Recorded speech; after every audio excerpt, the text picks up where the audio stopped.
Hello, and thanks for pressing play on this episode of the Jock and Nerd Podcast. We interrupt your regularly scheduled programming to travel back to the year 2003. Remember 2003, listener? 50 Cent was blowing up. A guy named Bartman catches a ball and becomes Cubs fans' number one enemy. Arnold Schwarzenegger is elected as governor of California. And Ben Affleck gets his first shot at a superhero movie. Oh, yes. It's the latest entry into our What the Fuck Happened series as Matt Delhauer masterfully recaps the Daredevil movie, and we try to figure out what the fuck happened, all in this edition of the Jock and Nerd Weekly for Friday, September 22nd, 2017. Hey, that light at the end of the tunnel, guess what? That's not heaven. I'm killing you. That's the C train. I'm killing you. Why are you putting people through this? Check one. All right. This is really fans out there. Let's give it up. We're talking, we heard it. We're funny, disturbing. We're talking, we heard it. Spoiler alert. Oh yeah. We're talking, we heard it. We're funny, disturbing. Oh yeah. I'm talking, we heard it. We're spoiler alert. Give it up one time. Oh, yeah. What's up? How's it going? Welcome back to another awesome episode of the Jock and Nerd Podcast. Jock and Nerd, the weekly geek show where we give you comic book news, reviews, and interviews every week. That's why it's weekly. I just said that. Why am I repeating myself? Because my name is Imran. And my name's Anthony. He's the Jock. And he's a nerd. And joining us, very special guest. Haven't heard from this cat in quite a while. I've missed him. He's a longtime contributor to the show, a listener, a Patreon supporter, the official ginger geek of the Jock and Nerd Podcast. It's Matt Delhauer. What's up, Matt? What's up? In his best rug boy. You do the best rug boy impersonation. How's it going? Wowie zowie! Yeah, see, rug boy would approve. No, that's not the right button. Here's the rundown. Here's the rundown. See, here's the thing. Just go on a rug boy rant. Well, look, if you're a new listener, thanks for joining us. What we usually do on the show is go over, like, geek news. We review comic book and superhero-related and other fun, geeky TV shows. We talk to cool people, and then we do very special episodes like this one. You've seen the title. You're probably very excited. This is our latest entry into our What the Fuck Happened series. Geek boner. This is number 7, guys. We got to 7. That's very good. Woo! This is just a little past the official 2-year mark for it. Yeah, we've been doing like 3 a year. This would make it like 3 a year. We did like 1 the first year, about there, every quarter or every third, or what's a third of a quarter? What's a fifth third? Oh my, I hate no, that don't bank's do this. name. Don't do this. Because, well, I would not give my money to a bank that can't figure out fucking fractions, fifth third bank. Figure it out. Anyways, what we're going to do... What are we talking about? We're talking about what we're going to do this episode is our What the Fuck Happened series, where we take a high-profile comic book bomb of a movie and try to figure out what the fuck happens. And I love these shows because Matt Delhauer does all the legwork. He brings the heat. You teased on Twitter this movie, and Jimmy Graben was already very excited. So was Adam. Adam Morris. Adam Morris Dr. was excited. Adam Morris. Dr. Adam Morris, PhD, the official science podcast advisor of our podcast. So, we're very excited because we get to relive these horrible movies. Before we get to what movie are we doing? We're going to do Daredevil from 2003, before the Netflix Daredevil, in that weird time where they really didn't still know how to make comic book movies. I thought we were doing the Devil's Rejects. Fuck. Oh, not the Rob Zombie movie. No. That's a good movie. 2003, a time where people thought you could wear leather and be a superhero. Yeah, what else happened? In early 03, it was a carryover from, it was still the 90s. You know, there were still effects of the 90s, especially when we get to the cast. You'll see what I'm talking about. Oh my God, not even that. Yeah, the whole thing. But look, before we start the What the Fuck Happened, before we get to Delhauer's masterful recap, I just want to mention for the new listener, if you want to check out our normal show, check out the last 2 episodes because we got a lot of great geek news. And we are, Anthony and I think, are some of the last people on Earth to start watching Game of Thrones. So we've been reviewing Game of Thrones. We got take a 2 little break seasons from in. that, though. We did, and I'm not far. Not I'm from only reviewing it, or not from watching it, just from reviewing it. See, I didn't mind if you guys wanted to do that before we did the movie, just because there was one thing I really wanted to bring up about you guys talking about Game of Thrones. Bring We'll it do up. all this- Well, we'll do- you wanna do it now? Wait. What do you want to bring up? Is it going to spoil something? Oh, no. See, here's the thing. I've seen all of it. I know you guys are only so far. Yeah. I'll comment where I can, but I'll basically do just like Rogue Boy does, where I'm just like, there's so many things I want to say. Well, here, I'll give the listener an update on where I'm at. Yeah. I'm Yes. halfway through season 5. Yeah, he's burning through it. Damn, man. Yeah. I'm stuck. I'm up to the 2nd episode in season 3. Or the 3rd episode? Just the beginning of season 3. But it's really cool. A lot of our listeners are taking this ride with us. Some of them have powered through it.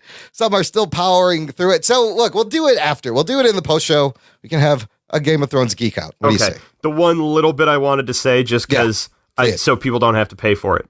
Okay. I love the fact that you guys say Daenerys. How do you say her name? Daenerys. Oh shit! Of course, that's wrong. The thing, and I don't want to be like, pushing up my glasses and actually, but it was just every time you guys would say it, I immediately it makes me a terrible person, but I immediately started picturing her being played by like a Wayans brother. I'm Daenerys Wayne. I added a syllable to her name. I can't pronounce it. How are you supposed to say it again? Daenerys. Daenerys Targaryen. Fucking names in this Game of Thrones. Oh my god, I know. It only gets worse. I bet. That's why I have the captions on. So look, if you want to enjoy this and into the run-up for the final season, that's kind of what we're doing. We have a whole bunch of time. Go check out the last 2 episodes. But for right now, we are going to get to What the Fuck Happened to Daredevil. The Jock and Nerd Podcast. And listener, if you want to get in touch with the show, if you want to suggest a what the fuck, if you want to tell me how to pronounce all the things I'm pronouncing wrong, just visit jockandnerd.com/contact for all the ways to interact: Twitter, Facebook, email, SpeakPipe, and our awesome Facebook group that has a lot of our listeners. Everybody hangs out there. It's lots of fun. So, Delhauer, I think we picked this movie to celebrate the first season of The Defenders coming out on Netflix. I thought it was a nice tie-in. Yes, I actually meant to ask before the show, so I didn't sound like a total jackass when I brought it up. But when you guys did your Defenders, or actually it was the episode after you did your Defenders review, one of the listeners had commented that it sounded almost like you were doing a What the Fuck Happened for that series. Yes, that was a great comment. That's so one of my I wanted comments. to respond by basically saying it can be so much worse. Oh, yes, it can. So, you know what? This will because, Variety posted this article, Netflix Marvel's The Defenders least viewed among Marvel series in debut month in the U.S. Strange. Right? My understanding of that, honestly, is strictly just people haven't watched all the other ones yet and don't want to immediately dive into Defenders. I think that's part of it. I also think the lead-in from Iron Fist probably didn't help. Oh, absolutely not. Because it just kind of went downhill as the series went, and they're like, oh, this Iron Fist Defenders is going to suck. So it's funny. They think, you got all the solo ones, 4, throw them into 1. You should get all those ratings. It didn't work out like that for the Netflix, but whatever. But Delhauer, you make a good point. Like, after this episode, that Defender season is going to seem a lot better. And there will be a special announcement at the end on how to make Defenders seem even better. Oh, okay. I like that. So, Tell me more. I'm going to set up. Not yet. Come on. Take all my money. I'm going to set up this movie a little bit. We're going to travel back to 2003, a place in time where... Do you have any of the soundtrack to play while we do this? Oh, God, no. I would want to shoot myself in the head. That soundtrack is We legendary. will get it. So 2003, famous for new metal. You had your Evanescence and I was going to say Paramore. famous for new metal and the beginnings of Nickelback.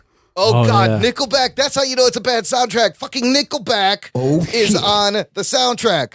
So, and also this is the time when Marvel did not own the rights to Daredevil. This was made by Fox. Fox had Look the at rights. this. You got on the soundtrack, you got Hoobastank, Seether, Nickelback. Ooh. That's I do think Evanescence shows up twice. Evanescence is in there. Bring Me to Life is in that song in there. Wake Me Up Inside. That wake save me, whatever. Ooh. Oh God, this Fuel. Oh my goodness, it dates the movie so badly. Yeah, it's so bad. So look, and the worst part is, 14-year-old Matt Delhauer. Yes. Ate that shit up. I bet you did, you bastard. Let me think how old I was. I was 15 at the time. Loving it. Mm-hmm. Loving it. I think the Spider-Man soundtrack also had a Nickelback song. Also had Nickelback. Actually, technically, no. Now that I think about it, it wasn't fully Nickelback. It was just Chad Kroeger. He was singing, yes. Yeah. That made me really angry when that soundtrack came out. I was like, fuck you, soundtrack. I loved that song. I loved Hero, and then they had Dashboard Confessional in Spider-Man 2, and that was a great Vindicated. Oh, yeah. Oh, it was Hero. So, look, speaking of Spider-Man, leading up to this movie, this is all we had. We had an X-Men movie, we had 2 Blade movies, and we had Sam Raimi's Spider-Man just a year before. 2003 also saw the release of Ang Lee's Hulk and X2. So this kind of gives you some historical superhero movie context. This kind of tells you that they were still trying to find their feet. Absolutely. And so, Delhauer, you watched the director's cut for this, Yes. I'm actually going to be doing the breakdown of the theatrical version because it is the worst of the 2. And this is what the fuck happened.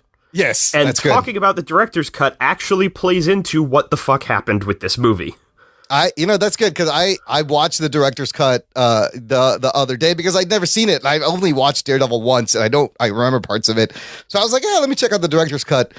I can't wait till you go into the differences. It really doesn't save the movie. Some of the technical differences, I believe, the regular cut is PG-13, 103 minutes. Director's cut, R-rated and 133 minutes. Yeah, I think it's technically unrated because since it's director's cut, they didn't put it in. But it was meant to be R. Right. It was definitely more violent. Rotten Tomatoes score 44%, aggregated average score 5.2 out of 10. So right in the middle. So, it's right there. Right there, we've done better and we've done worse on the What the Fuck Happens. As far as box office, this movie came out Valentine's Day, February 14th, 2003. Big Valentine's Day weekend movie, which is kind of a weird choice. Production budget, $78 million. For an article from Forbes said this film received terrible reviews, but still ended up with a $40 million Friday through Sunday debut weekend, which was a record for that holiday at the time. And it's still Ben Affleck's biggest debut after Pearl Harbor. The film earned $103 million domestic, the lowest final gross ever at the time for a film that had debuted with $40 million or more, and ended up with $175 million worldwide. I think it may also be the lowest domestic of superhero films at that point. Yeah, 103 is like what they make it in the opening weekend nowadays. That's all it made. Yeah. The whole fucking run. So that tells you a little bit. So we mentioned, let's talk about the cast and crew, because this is hilarious. First of all, written and directed by Mark Steven Johnson, a man who is responsible for ruining 3 superheroes on the big screen. He directed Daredevil and Ghost Rider, but wrote Daredevil, Elektra, and Ghost Rider, which begs the question, are we on the precipice of a Mark Steven Johnson what the fuck trilogy? It's easy to do. God. Right here. Don't make me watch Elektra. It writes itself. So we've got the Batfleck, Ben Affleck, playing Matt Murdock, Daredevil. The former Mrs. Ben Affleck, Jennifer Garner, playing Elektra Natchios. Colin Farrell as Bullseye. Michael Clark Duncan as Wilson Fisk, the Kingpin. John Favreau playing Foggy Nelson. Ellen Pompeo as Karen Page. Joey Pants, Joe Pantoliano, Ben Urich. The Pants is in this. I like that you throw Karen Page in there. She had like nothing to do in this film. I know, she really didn't. They're just names. And I mean, the best part is the fact that I think she is billed like 5th in the movie as Karen Page, and she is a nothing character. Right. Absolutely. And like a lot of these characters we know from the TV series and the comic books. Like there's a guy playing Wesley, nobody knows him. And then you get into some of the fan service characters. There's a guy named Joe Quesada. David Keith. Jose. Oh, that's right. Quesada. Jose Quesada. Little nod there. David Keith playing Jack Murdock. And then we get really 90s because the movie also has Kevin Smith and Coolio. Oh, shit. Geek boner. You can't get any more late 90s, early 2000 than that, people. Coolio is already dried up at that point, in my opinion. Kevin Smith has lost a lot of weight. I forgot how large he was. This movie produced by Avi Arad and Kevin Feige.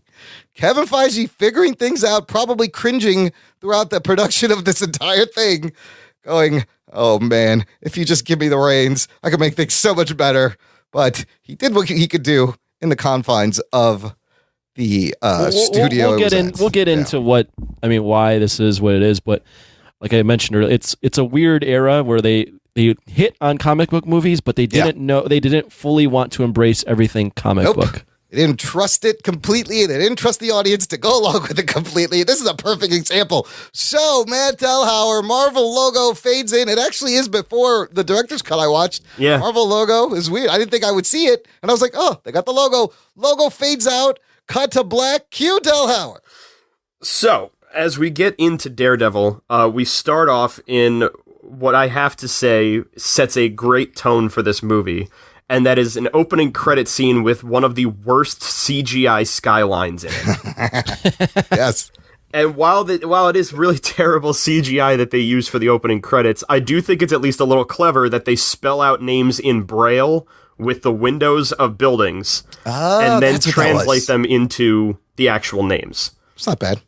All of that gets done, and we then transfer over to the worst CGI rat I've ever seen for New York City. As it then pans up a terribly CGI'd church to then show us Daredevil draped over top of a cross on top of the church with police helicopters flying around and spotlights hitting him. And, oh man, doesn't that look like such a great shot coming right out of the comic books at you? There's always a full moon in New York in this movie. Like always. Like the full moon just sticks. Every damn night. Yeah, it doesn't make any sense. It looks like our buddy Daredevil is not doing so great because he lowers himself into the church from the inside, which looks to be about 3,000 feet tall. Yeah. He makes it most of the way before he falls about 20 feet to the ground. Most likely, I'm assuming, breaking several limbs. And lays just on the altar hurt. He is then found by the priest who runs the church, who quickly runs over, pulls his mask off, and holds a candle very close to his face. Noticing that it's, oh shit, that's Ben Affleck. And as he's laying there, we get Ben Affleck's amazing voiceover with his first line in the movie, and one that to this day baffles me. And it is, they say your life flashes before your eyes just before you die, and that's true, even for a blind man. How? What is he seeing? How are you seeing all this that you're about to narrate? And I get that we're going to get into this whole entire, thing with his radar sense and stuff like that, but it's like, memory doesn't work like a movie makes you think it does. So that means not only do you remember just what bit you saw for the first 10 years of your life, but now you've just got flashes of weird blue echoes all over the place, too. Oh, yeah, I forgot to mention that. When we're panning up the front of the really bad CGI church, we're getting a shit ton of really quick cuts of what we don't know to actually be things that happen later on. Yeah, that's weird. This is our hint that we are in the middle, and by middle I mean last act of this story already. Yeah.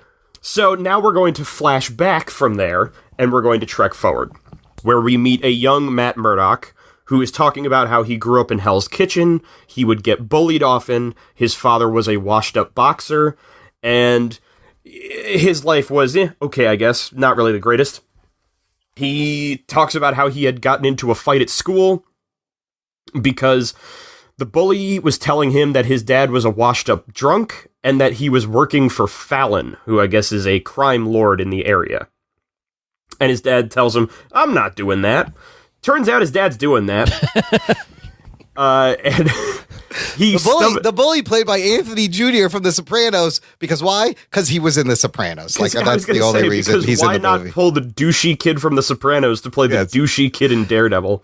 And say what you want. And the funny thing is, I don't even think Anthony Jr. would be enough of a douche to just pick on a kid after he's been blinded. Yeah. So one day after school, Matt just stumbles upon his dad in a back alley trying to shake a dude down for money for Fallon. He was going to show his dad that he got straight A's on his report card, but now he's so distraught that he throws his report card in a puddle.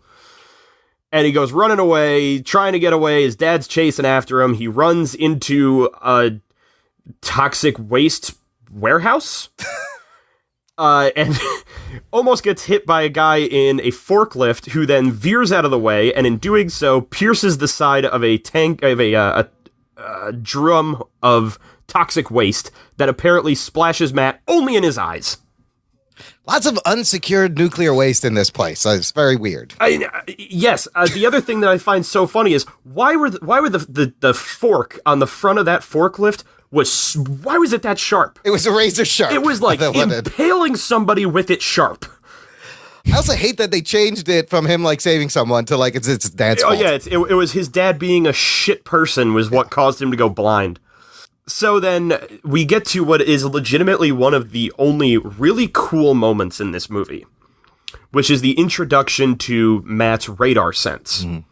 I remember when I saw this movie in the theaters when I was 14.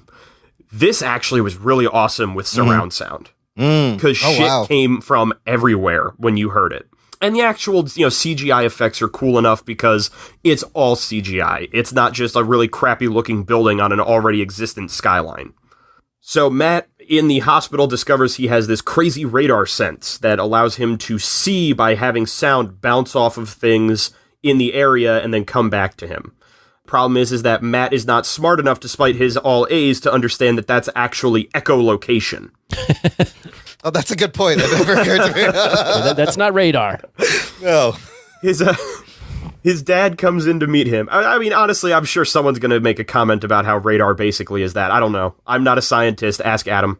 Adam Morris. It's always been a weird thing, though. It's like a sixth sense that he's developed using all his senses at once. I was going to say, in the show, like they try and make it a little more about it being like his senses than it is about like the toxic waste made my brain see sound. Right. I wish they had done this in the show. It's the one thing this movie does right. It is pretty cool.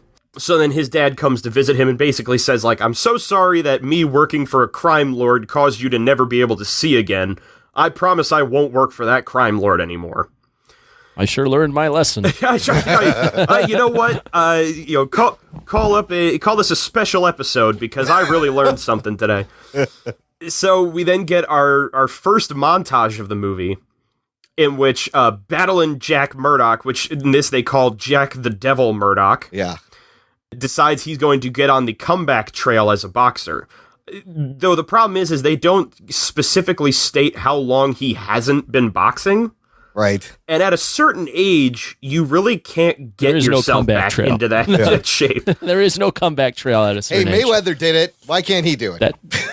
I don't think he's been portrayed at this point as Floyd Mayweather, else he wouldn't be working for shady bosses. He was a mid-card boxer at best. But he's got big cauliflower fucked up ears. Well, here's the thing. We're going to learn that, Jesus Christ. We were right. He didn't get into good shape.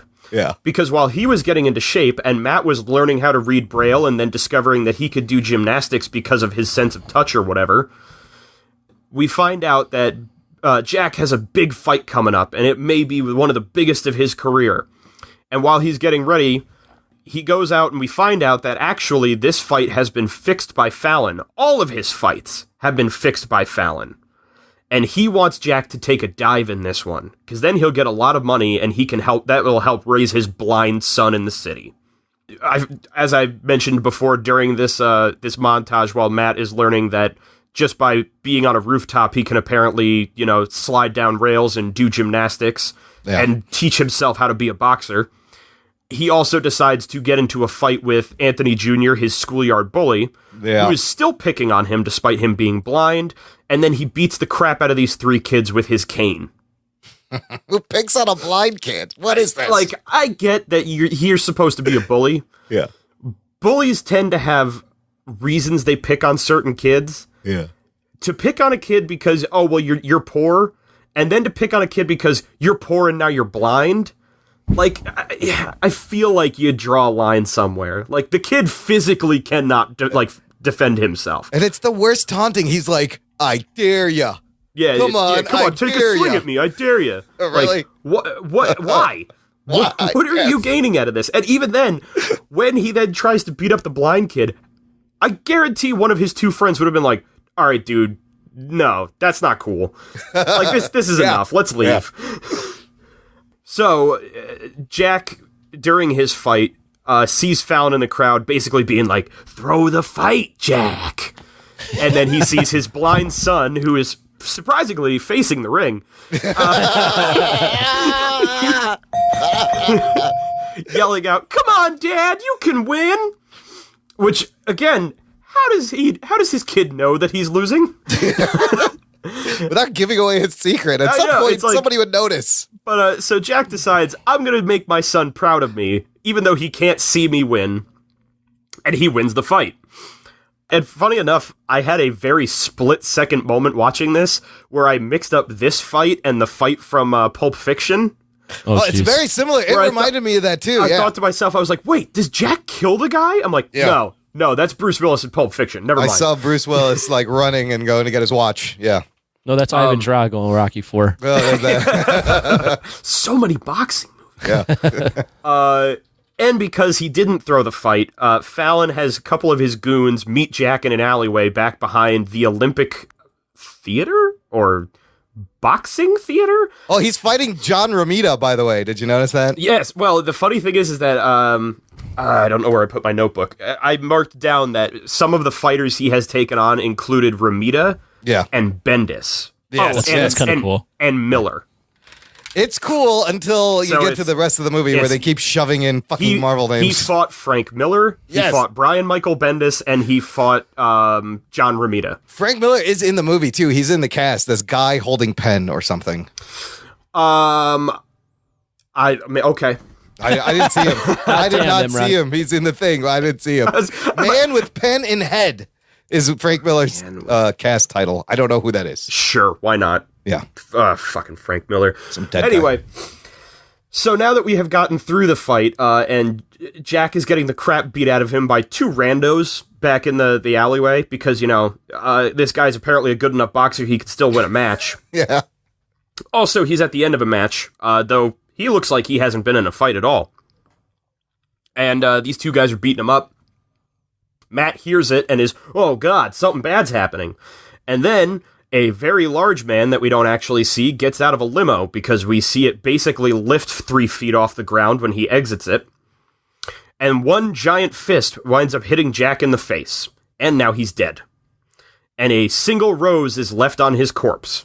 And blind Matt gets to lay over his father's body like, funny enough, years from now, the Batman character that Ben Affleck would portray. Oh, there's a lot of that in this movie. Right. Yes. The question that I have is, when he then finds the rose on his dad, he picks it up and he squeezes the bulb of the rose. Yes. And it starts making him bleed. Yes. Yeah, I remember that. I was like, wait a minute. Flowers don't cut you. Why are you bleeding? You didn't grab the thorns, I interpreted it as the rose was bleeding, and I was like, that's confusing as well. Yeah. I don't know what to make of this. Is it a poetic thing? Yeah. Is it, did he hurt himself? I was going to say, makes no sense. It would have made sense if, he grabbed his dad by the face and he had his dad's blood on him, but no. Yeah. They're trying to tell us that he squeezed a flower so hard he's now bleeding from it. Yeah, it does not make any sense. And that's a wrap for young Matt Murdock. We then get to meet up with old Matt Murdock as he wakes up inside of a sensory deprivation chamber. Oh, this is creepy as fuck. Yeah, this is weird. So the first thing that we are introduced to is blind Ben Affleck floating in a salt bath. Yeah. As he then wakes up for his day. And as he gets up, funny enough, they put a lot of effort in this movie to replicating how a blind person lives their life. Yeah, he doesn't need to do any of these things. He goes about, all of his clothes have little braille tags on them to tell him what they are. Yeah. He has his money separated into individual foldings. Which is what blind people do. That have braille on them. Yeah. And then he folds them specific ways so he knows what they are in the wallet. Yeah. The one bit that I loved was that he is waking up to go to his lawyer job in New York City. I'm assuming that means he's out of bed by 7 a.m. maybe. Yeah. immediately starts blasting like a saliva song. Yeah, there comes the new metal. out of his fucking stereo system. I'm sure his neighbors love just rocking out with him at 7 a.m. And also, he's sleeping in a deprivation tank so that his senses don't overload. Yeah, Yet why the would next you thing he crank does this? is crank up the music. Yeah, and the weird thing is I feel like it's supposed to be he's cranking up the music so he doesn't hear shit outside. Mm-hmm. Oh, okay. Because I was like, you're blind, not deaf. Why are you fucking cranking this up? Yeah, it's supposed to be that it's overloading his radar sense so he can see the is that apartment what it is? and not see the shit outside. Because later on, though, when they when Bullseye is banging the poles, I thought like, they're overwhelming his senses. Yeah. Funny. Yeah, okay. So what this boils down to is they do not put a lot of logic into it. Okay. Plus, he could feel money and know what denomination is. He doesn't need to fucking fold it special just to show we get it. In the movie, apparently not. Yeah. I mean, in the comic, he can read actual words on a page by just running his fingers over the ink. Yes. They really wanted to drive home the idea of this is how blind people live. Look, I did research. Yeah, blind people. They really wanted everyone to be like, wow, Ben Affleck really went into being a blind guy. He's not good at playing a blind guy at all. We then skip to him being in what looks like one of the smallest courtrooms in the world, but that's also because we're so used to seeing ones from, like, Law & Order, where they're gigantic. Yeah. It looks like it's in a basement. It does, and it probably was. Yeah. And in all honesty, the small courtrooms that they have for, like, places in New York, I'm sure they actually look like that. Yeah. But we find Matt and his partner, Foggy, are trying to defend a waitress who was beaten and raped by a gangster named Jose Quesada. We get the smarmy bit about how, oh, she liked it, she wanted it, so on and so forth. We get the cute little Daredevil moment of him listening to the man's heart rate to see whether or not he's lying. And when he sees that he is, he comments that perjury is a crime, Mr. Quesada. Turns out they lose, because if anyone has ever read a Daredevil comic, Matt and Foggy tend not to do well as lawyers. They're shitty lawyers. Not good. So they feel bad about the fact that they couldn't get this guy put into jail or get any sort of restitution for this waitress, who we never hear from again. I'm assuming moved out of the city. But because they were not able to stop this guy, Matt knows that justice is going to find him. And it does that by doing a Joel Schumacher suiting up montage for him to become Daredevil. Yes. Now, the funny thing is that it's actually, for me, it felt like it was a mix of Spider-Man and Schumacher Batman. Yes. Because of the fact that it does that rack zoom on his sunglasses. The Raimi rack zoom, yes. And then the sunglasses, it shows, like, you know, the cane turning into the baton and all that kind of stuff. Yeah. Which felt like something I think he did in the first Spider-Man. This whole movie is made up of all these movies that came before it. So now that he is Daredevil, he tracks Quesada down to Josie's bar. And apparently in this world, Josie's bar is a giant biker bar.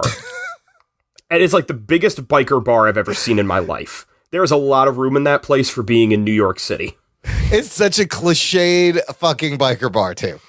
He tracks Quesada and his guys there. And doing his best impression of the Crow, he breaks in from the skylight, says he's looking for justice, and beats the crap out of every single person in the bar. To the point where it's nothing but Nickelback, strobe lights, and then eventually the pool tables are lit on fire. For some reason, I didn't understand. How did that happen? When did that happen? I don't know. It's Daredevil's power. He's a devil, man. He's the devil. There's got to be fire. Yeah. After he has basically subdued every single person in this bar. Now, despite the fact that there was a whole lot of Nickelback playing in this, two things that I actually liked about this bar fight was, one, the fight choreography was very well done. Yeah. And two, going in and out of his radar sense with the sound design is actually really cool as well. Yeah, it gets quiet and kind of cloudy. It'll kind of get quiet. Yeah, it'll kind of get quiet. You'll hear little bits and pieces of like somebody stepping on glass, somebody like saying echoey something in the distance. Yeah, but I like that. It's also like cool. When he suddenly focuses in on the fan. Yeah. You hear Nickelback in the background, but you hear it whooping in the same way the fan is. Because it's cutting out that background noise. The sound designer on this movie was on his fucking game. He's the only one. Moving on, though. Yeah. He chases Caseta down to the 50th Street subway tunnel. I guess both of them decided to jump the turnstile for that. Guess the law doesn't apply. Yeah. At which point, the train goes by, and we see that the noise of the subway train fucks with his radar sense. But saliva doesn't.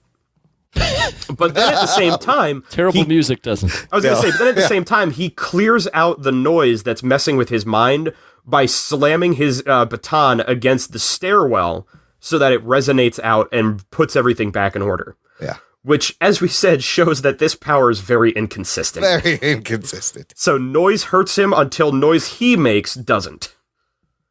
He goes and he basically chokes Caseta against the pole, telling him that he wants justice. Another train goes by and it hurts his ears. I find it very odd that there are so many trains that go past this station but don't stop. That was my question. I was like, what fucking express subway are you in? These trains just keep coming literally 30 seconds after one another. What is going on? Caseta pulls an ankle gun on him, but Daredevil trips him up, throws him off of the platform, and has him land on one of the rails, and gives this one-liner. Yes! And it's not even a one-liner. It's like 4 sentences. It's so great. Of, that light at the end of the tunnel... That's not heaven. It's the C train. And Caseta is then run over and cut in half by the C train. First of many bad lines of dialogue. Oh, beautiful. That was a good one. Right after that scene, we then have the detectives of the NYPD at the subway station checking out what happened. Oh, and you meet Urich here, right? This is where you meet Joey Pants playing Ben Urich, the reporter.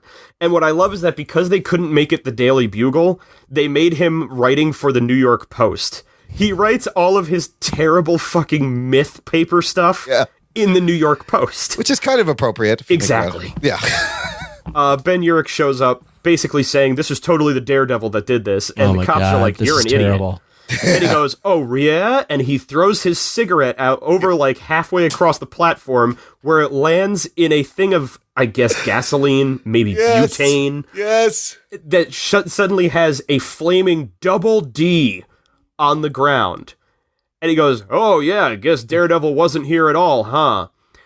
And then it just reflects in his glasses as I go, somebody really liked The Crow. Another Crow ripoff. Okay, wait, can we pause for a second? Because so many things were going through my mind. First of all, how is it the fucking gasoline it's still staying in the D level? Why, if you knew there's gasoline there and there's cops around, you're just going to throw a fucking lit cigarette? You don't know what's going to happen? Here's another part of that. Yes.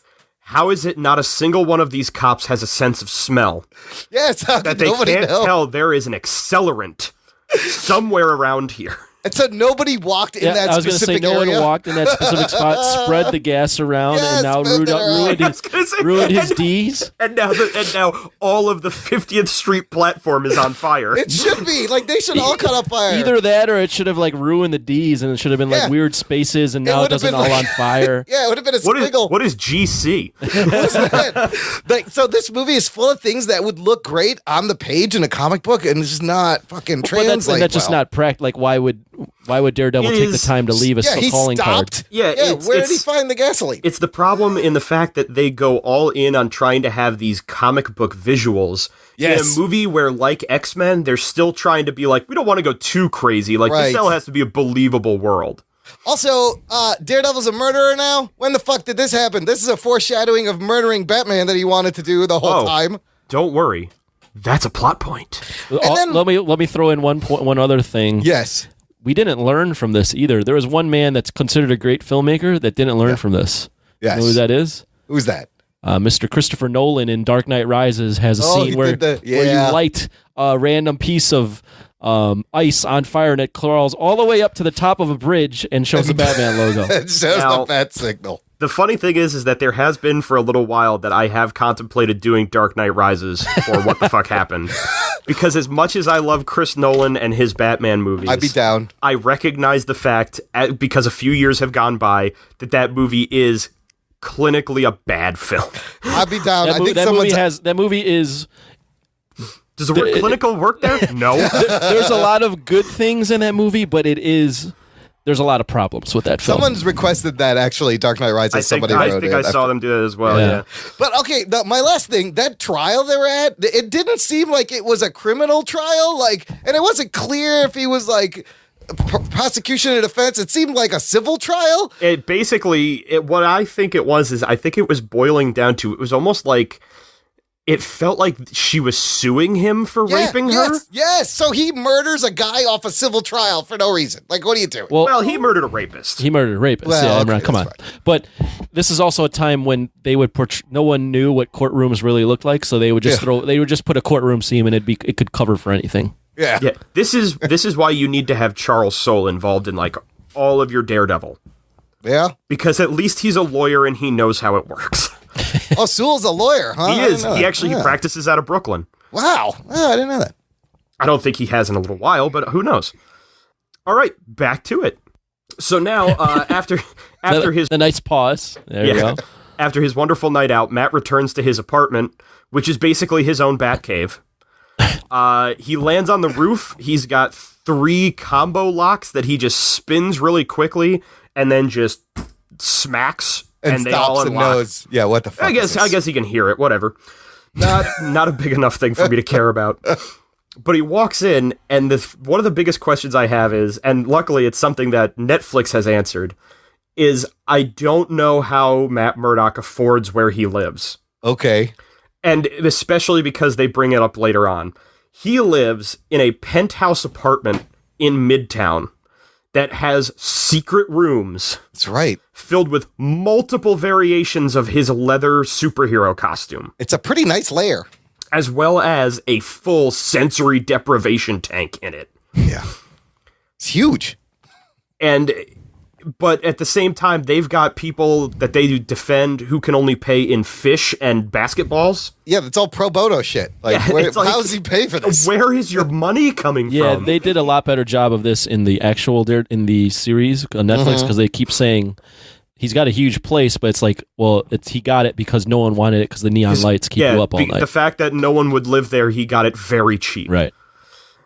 And he goes to bed. He wakes up the next morning, where he meets with his partner Foggy at a cafe to talk about what they're going to do for their next trial, their next case, whatever it is. Foggy is reading the New York Post, and its story about how the Daredevil murdered Caseta, and the drawing of it is basically the Jersey Devil. Yeah. This is where we also now meet Elektra Nachios, as performed by whitest of white girls, Jennifer Garner. She's supposed to be ethnic. She is supposed to be. This is a Greek girl. She's supposed to be native Greek. Right. And she walks in looking as waspy as I've ever seen in my life. That's a good point. She's hot in this movie, though. There's just something about her. Here's a great thing. Did you notice the terrible CGI effect that they did to turn her eyes green? What? Oh, yeah.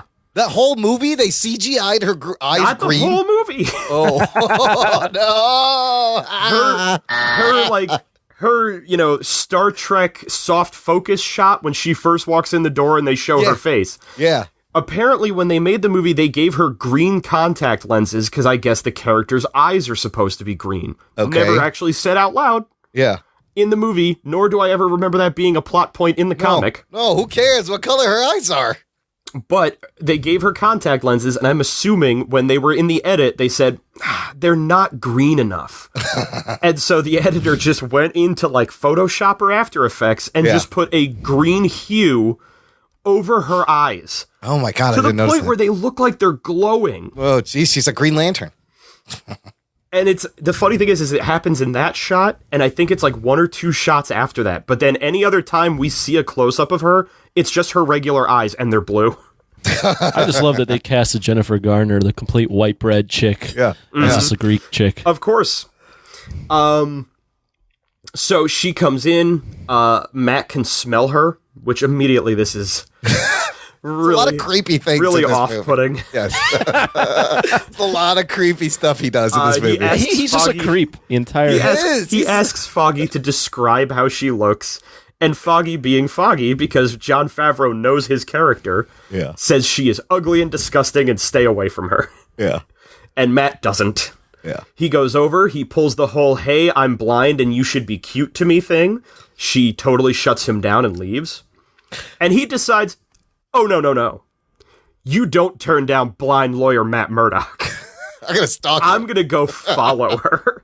Wait, did you notice the timing? She walks in, it cuts to him getting up, and then he walks over to her and she has her fucking coffee She's sitting already. there with her coffee I was already. like, how fast did you get your fucking coffee? I You don't just know walked if in you've 10 ever seconds been ago. in a midtown cafe. That's not going to happen. That's not how it works.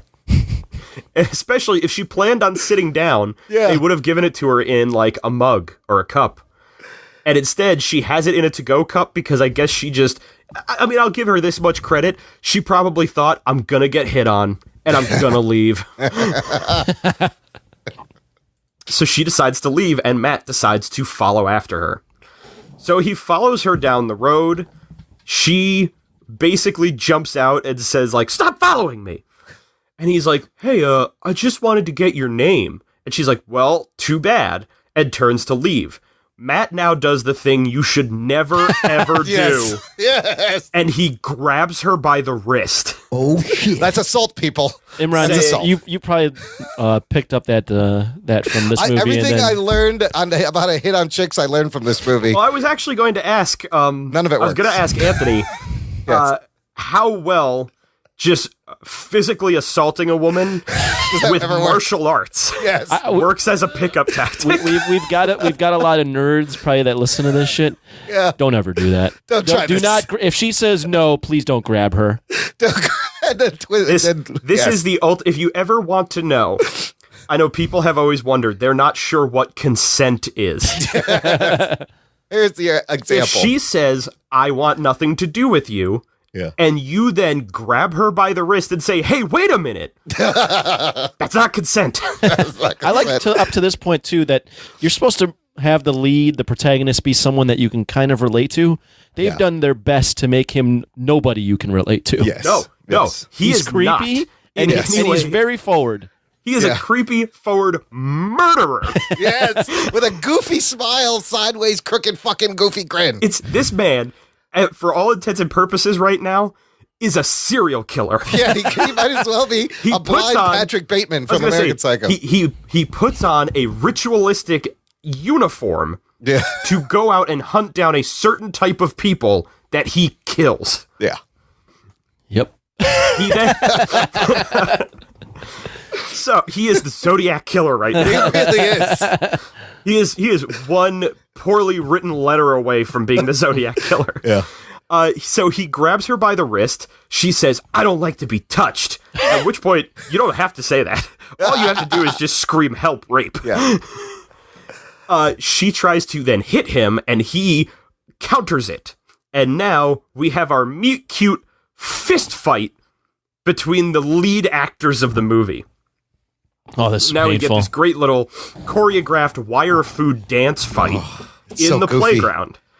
Which I think my favorite part of the whole thing was that halfway through, you then have a bunch of kids who are playing basketball. Yes. They're like, oh shit, it's a fight between random white people. And they come running out chanting fight at them. Nobody notices. Not one of them notices that the dude's blind and maybe the lady shouldn't be beating up on him. He has a visually impaired cane. Yes. And she is basically beating the crap out of him. Yeah. So if no one had seen the altercation between them initially, this looks like this woman is just beating up a blind dude in the park. Yep. Well, there's that, and there's also the opposite of it's a man trying to throw punches at a woman. Yeah. So and you've got no one trying to help out. No one here is a winner. Yeah. Yeah. Yeah. There's no one coming out of this looking good. No. So they finish their fight, at which point she introduces that she's Electra Nachios. And then her bodyguard shows up. And she's all, oh God, I thought I lost him at the cafe. Here, come with me, we have to run away. So the two of them take off. So apparently, she is more willing to spend time with the blind man who somehow just held his own by trying to beat her than After with the stalking her. bodyguard that's apparently been hired by her father. Yeah. And now they just walk the streets of New York talking about how she was trained in martial arts because her father is an important man and never wanted her to be a victim. That's about it. That's their meet cute. So now I guess they're dating. and Matt goes back to the courthouse. It is at this point, 45 minutes into the movie, that we meet our antagonist.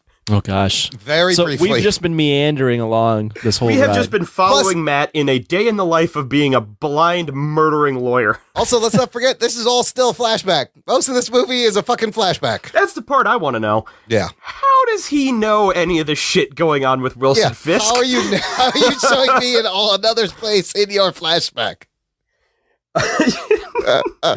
So we then meet Wilson Fisk as he is meeting with Elektra's father, Nicholas Nachios. I'll just say it would have been hard to render the flashbacks in his radar sense. That would have been very confusing. Oh, man. Very confusing. What is that big blob thing? I don't know. What is It's going fuzzy. on? How do I know that's Wilson Fisk and not a trash can? Yeah. That's one big-ass trash can. It's not a dumpster. Why did it hit him? Nicholas Nachios is meeting with Wilson Fisk basically to say, I don't want to be in organized crime anymore because we need this plot to move forward. And Fisk just kind of goes, huh, that sucks.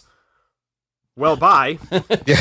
You And learned nothing about him. As he leaves, he's talking to who we find out later is Wesley. Yeah.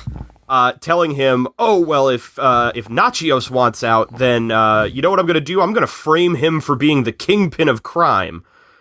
Also, get me Bullseye, because I'm going to get him killed. We then also meet Bullseye. Oh, yeah. Who is Colin Farrell in the most scenery-chewing role he has ever had. He gets to actually use his real voice or somewhat of it. Yeah. For once. Now, the best part that I love about this is they make Bullseye Irish for no other reason than Colin Farrell is Irish. This movie is like the typical, it's like on the nose. Everything is so on the nose. They're playing House of Pain, the Irish hip-hop band, in the background while you meet fucking Irish Bullseye. So, Irish Bullseye has just won a dart competition in a pub in, I'm assuming it's Ireland. But it could also be England, because there's a bunch of British people there. And by the way, I'll throw in Bullseye in the comics grew up in New York, so there's no reason why he should be this Irish. I just thought he was like in an Irish bar in New York. In the comic, I think he is Kitchen Irish, right. which is that he is Irish descent, but he grew up in Hell's Kitchen. Hell's Kitchen, right. Yeah.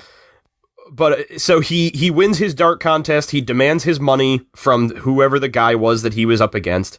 The guy slanders him for being Irish, at which point he decides he's going to take off his skull cap to reveal that he has a bullseye, not tattooed, like engraved into his forehead. Charlie Manson style.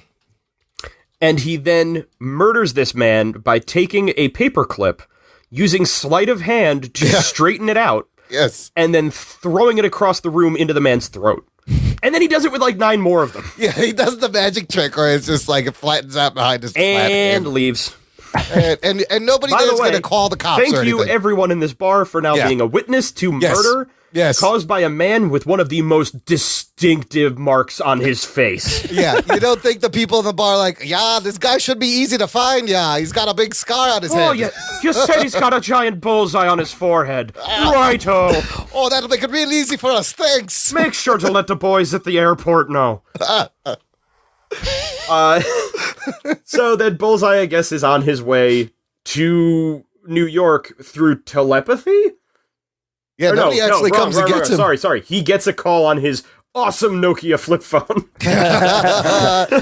2003, I miss you.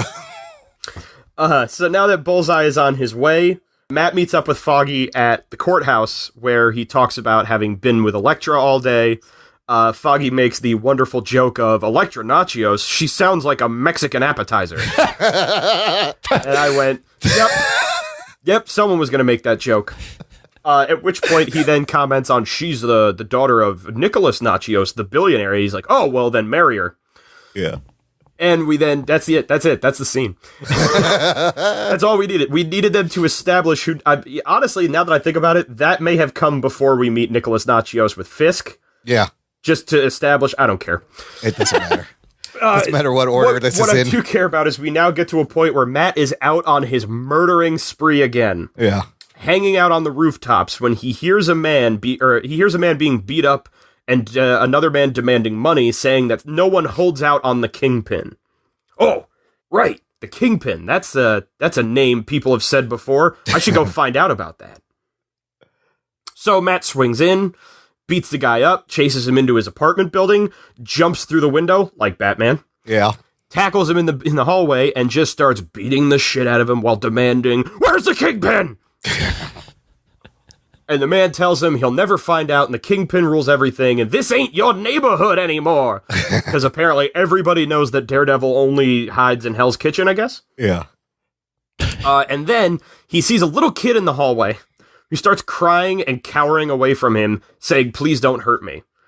And Matt immediately has an existential crisis. Oh, no, I'm not the bad guy. I'm not the bad guy. And then he stands on a rooftop repeating that to himself. In the rain. Yeah. Yeah, at this point in the movie, I'm like, this guy's weird as fuck. Yeah. This guy's so weird. Why do I like this? Why do I have to like this guy? Back to a character that is super likable. Bullseye is still on his way to New York. He's awesome.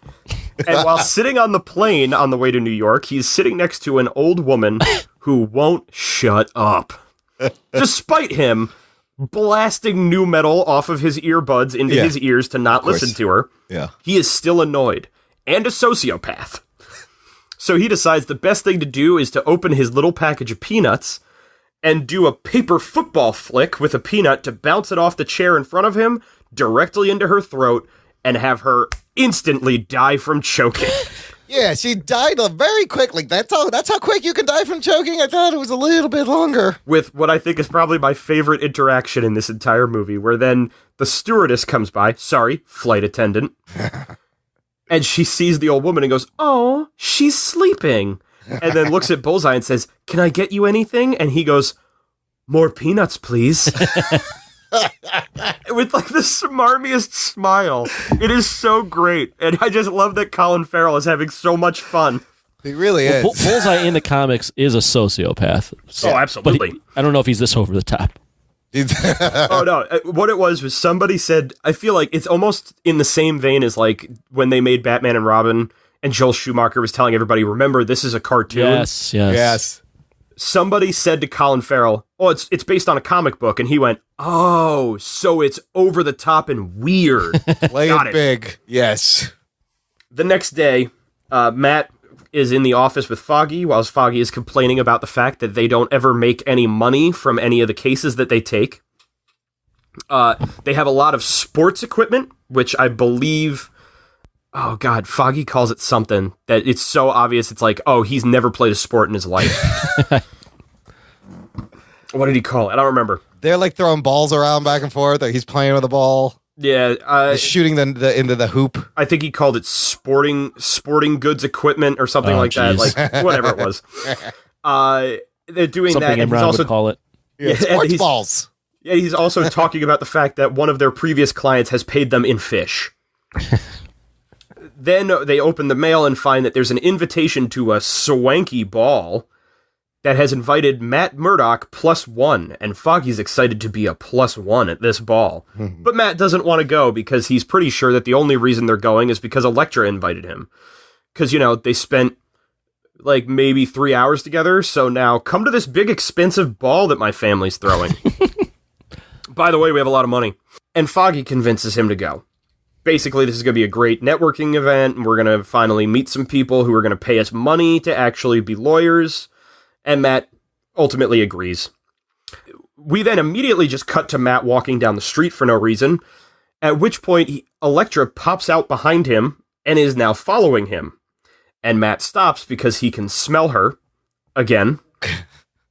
But he stops and comments that he knows she's following and that she did in fact find him again because she says, "Well, how do you know I wasn't a mugger?" And he makes a very off-colored joke about gay people. Yes! Oh, no. About how muggers don't wear rose oil and lavender this far away from Chelsea. Oh, Jesus Christ. It was heels and rose oil. So now, what's the count? We have a racist joke. We have a gay joke already in the movie. Yes. And 2003, let's go.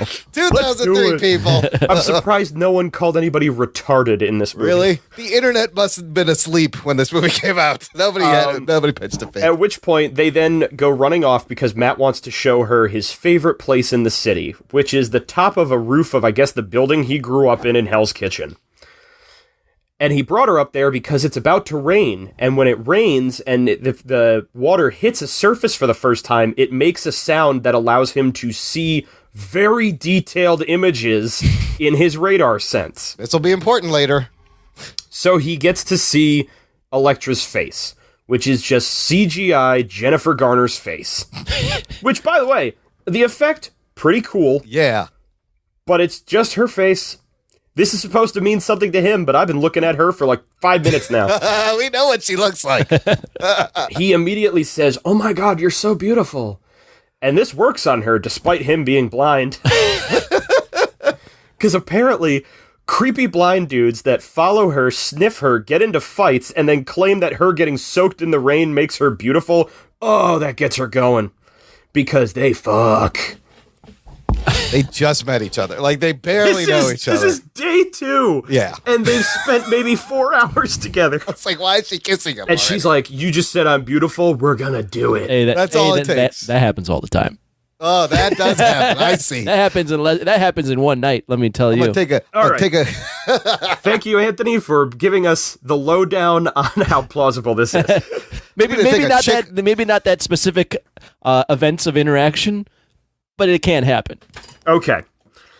After they have banged, we then attend the ball, which I'm guessing is the same night? Yeah. Where Matt and Foggy walk around, they see all of the who's who at the ball. Basically just schmoozing like, "Oh man, look, there's that person, and there's that person. Oh, there's Wilson Fisk. We should totally represent Wilson Fisk." And he's like, "Oh yeah, I've heard about you. You're the blind lawyers from Hell's Kitchen." And Foggy actually has a really charming line where he goes, "No, he's blind. I'm deaf." At which point, Fisk gives him their card, and Matt immediately goes, "Oh, well, we would never represent you." He goes, "Oh, why is that?" He goes, "Oh, well, we only represent people who are innocent." It's like, dude, really? Really? Are you gonna be this dick right now? At which point, he then, Wilson Fisk gives a great line for his character, which is, "As long as I've been in this business, I've found no one is innocent." Yeah, very Wilson Fisk line. And then Elektra shows up, and she's in a dress that basically says, "Hello, Jennifer Garner's boobs." And then Foggy's basically saying, like, "My God, she's unbelievably gorgeous again." And Matt goes to go see her. He walks up the stairs in this grand ballroom, which I have to ask, why are so many smoky things happening on this one staircase? There's like a dude who smokes and blows it in his face. Oh, that was weird, yeah. There's food going by that has steam coming off of it. A woman who is randomly putting way too much perfume on in the middle of the ballroom. But the scent like showed up on his radar? Yeah, and then it's the only reason they did that was so you could then have some sort of a particle effect go over Garner's face when he finds her. And despite that, he shows that he has found her by walking up, dipping in really close, and sniffing up her neck. He better get that right every time. Yes. What if it wasn't her? At which point he says, "I found you," and I really feel like her response should be, "What the fuck? Did you just smell me? What are you doing?" We are in public." So the two of them go dance. While they're dancing, she takes off Matt's glasses so we can see the expensive milky contacts they bought for Ben Affleck, as well as the much less expensive liquid latex scarring around his eyes. And she comments about how she really wishes he could see because she made sure she looked really good for him tonight. And that just seems like a real fucking low blow to say to a blind dude. That's just cruel. Why are you rubbing that in? That's the worst thing probably you could say to a blind dude. What are you doing? I went out of my way to look good and you can't Too bad. see it. And he's just like, yeah, me too. Like, what are you supposed to say to that? Meanwhile, we get a great little character funny moment with Foggy as he is off on the side of the room by himself, accidentally groping the breasts of a statue. But then Wilson Fisk meets up with Nicholas Nachios and basically gives him the kiss of death by putting a rose in his pocket and saying, you're gonna die tonight, and walking away. There's absolutely nothing, like, subtle about what he says. Yeah. Is he just walks up, puts the rose in his pocket, and goes, "Goodbye, old friend," and walks away. And it's like, yeah, I know that is threatening. So Nicholas Nachios gets freaked out and decides he's going to leave. And so he goes running away, and Elektra follows after him, and they both get into a limo to leave. Meanwhile, here comes Bullseye on a pretty nice Triumph motorcycle. Yeah. Surprisingly, getting through very little traffic in Midtown Manhattan.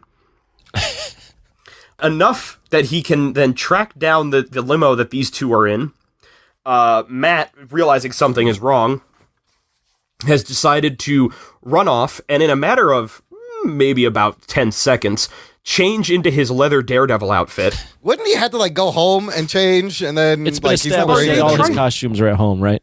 Hey, Yes, it has. Also, are they trying to convince me that he wears that leather biker outfit underneath a tuxedo? No, there's no way. With the fucking huge collar that jacket has? Would have been the most bulky thing ever. Then you would just immediately dehydrate because that thing is not breathable whatsoever. Yes, it's not at all. Need a lot of liquids. So he starts chasing after the limo because he realizes something is wrong. Bullseye finds where the limo is because he is psychic. How the fuck did he know where they were, that was them, where they were? And he comes down the street at them in the opposite direction, standing on the motorcycle in a Christ pose, where he then uses the little throwing stars that he keeps in his belt buckle to murder the driver and one of the guardsmen. At which point, the limo crashes and flips over. So then Daredevil gets into a mini scuffle with Bullseye in order to try and stop him from killing the Nachios. Nachioses? Nachios? Nachii? Maybe it's Nachii. Sure, let's go with that one. Bullseye throws a throwing star at Daredevil. Daredevil dodges it. And now Bullseye's pissed. Because he never misses. So Daredevil throws his baton at him, which he then catches, Bullseye that is, and decides he's going to throw back. And he goes to throw it at Nicholas Nachios.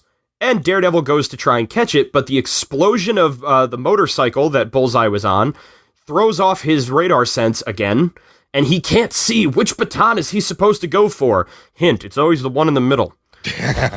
And he misses, and Bullseye apparently threw the baton with such superhuman force that it buries itself halfway into Nicholas Nachios' chest. Jesus Christ. What an arm on that guy. I did not think it was going that fast. I'm pretty sure he did it underhand. So now Nicholas Nachios has been murdered with Daredevil's weapon.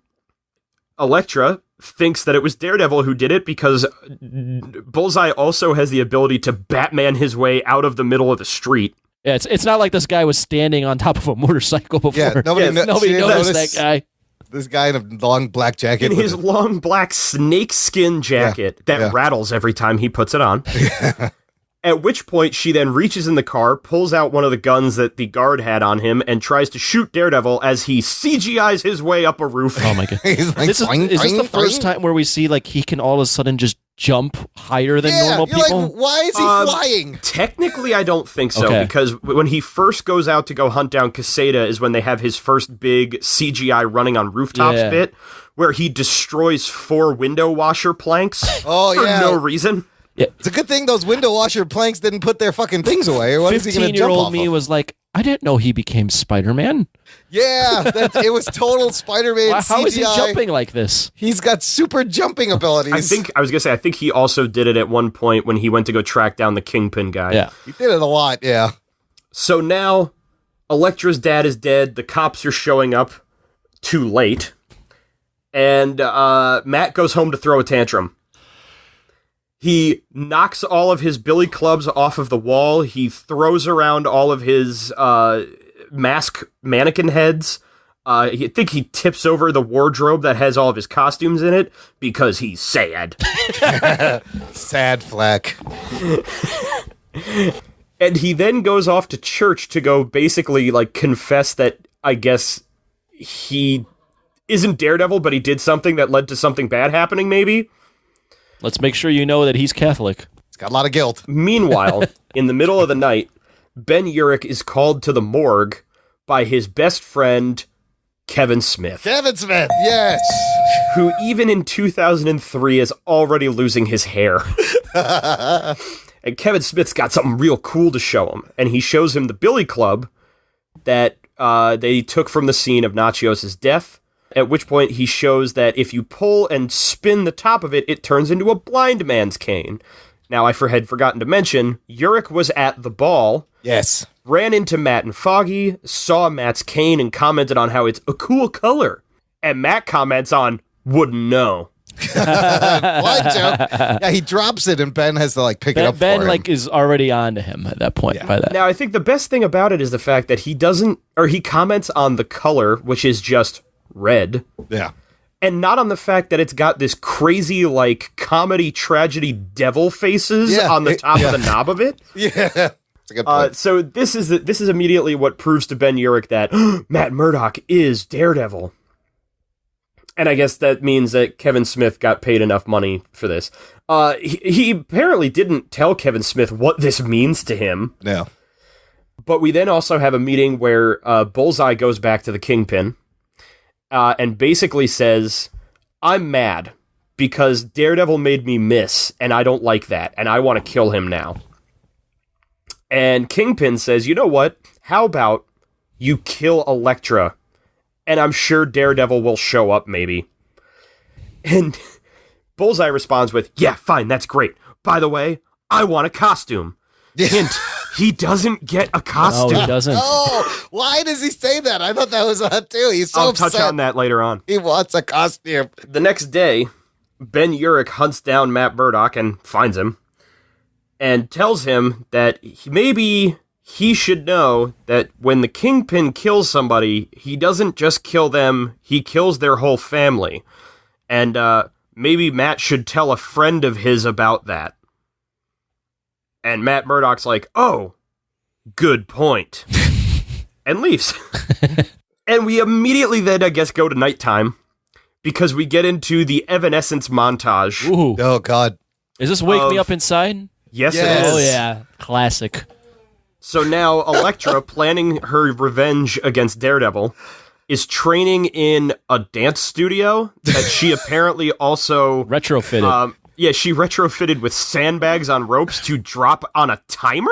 Yeah, who's dropping these ropes, and why wouldn't you do this outside? You're just making a mess. As she is jumping around and stabbing and slashing them with sais. Here's a quick note. Sais are not slashing weapons. They're stabbing weapons, aren't they? Yes. There's a pointy end, not a serrated edge. Yeah, that's a good point. How's this even possible? As she is doing this, we also then have little bits of, yet again, Daredevil suiting up to go out and fight crime. What I love about this scene is that they legitimately sync it up so that every time the male vocalist of Evanescence is singing, it cuts to him. It's Daredevil. And then when it goes to the female, it goes back to Elektra. Because this song speaks so much about them. Especially the line where the guy says that he was lost in the dark and couldn't see. Oh, man. On the nose. Everything in this movie.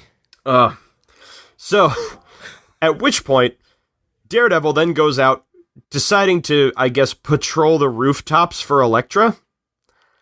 And you know what? He finds her. Yeah. On a rooftop where she was laying in wait because I guess she knew he would find her. That's which, their funny rooftop. enough, I was going to say, which, funny enough, he was doing by smell. Ugh. So weird. They get into a little scuffle where, yet again, the two of them are fighting. Now, what I find interesting is they did not decide to ever call back to the initial fight between these two, which would have helped kind of lay down the foundation before the reveal to her that Daredevil is Matt.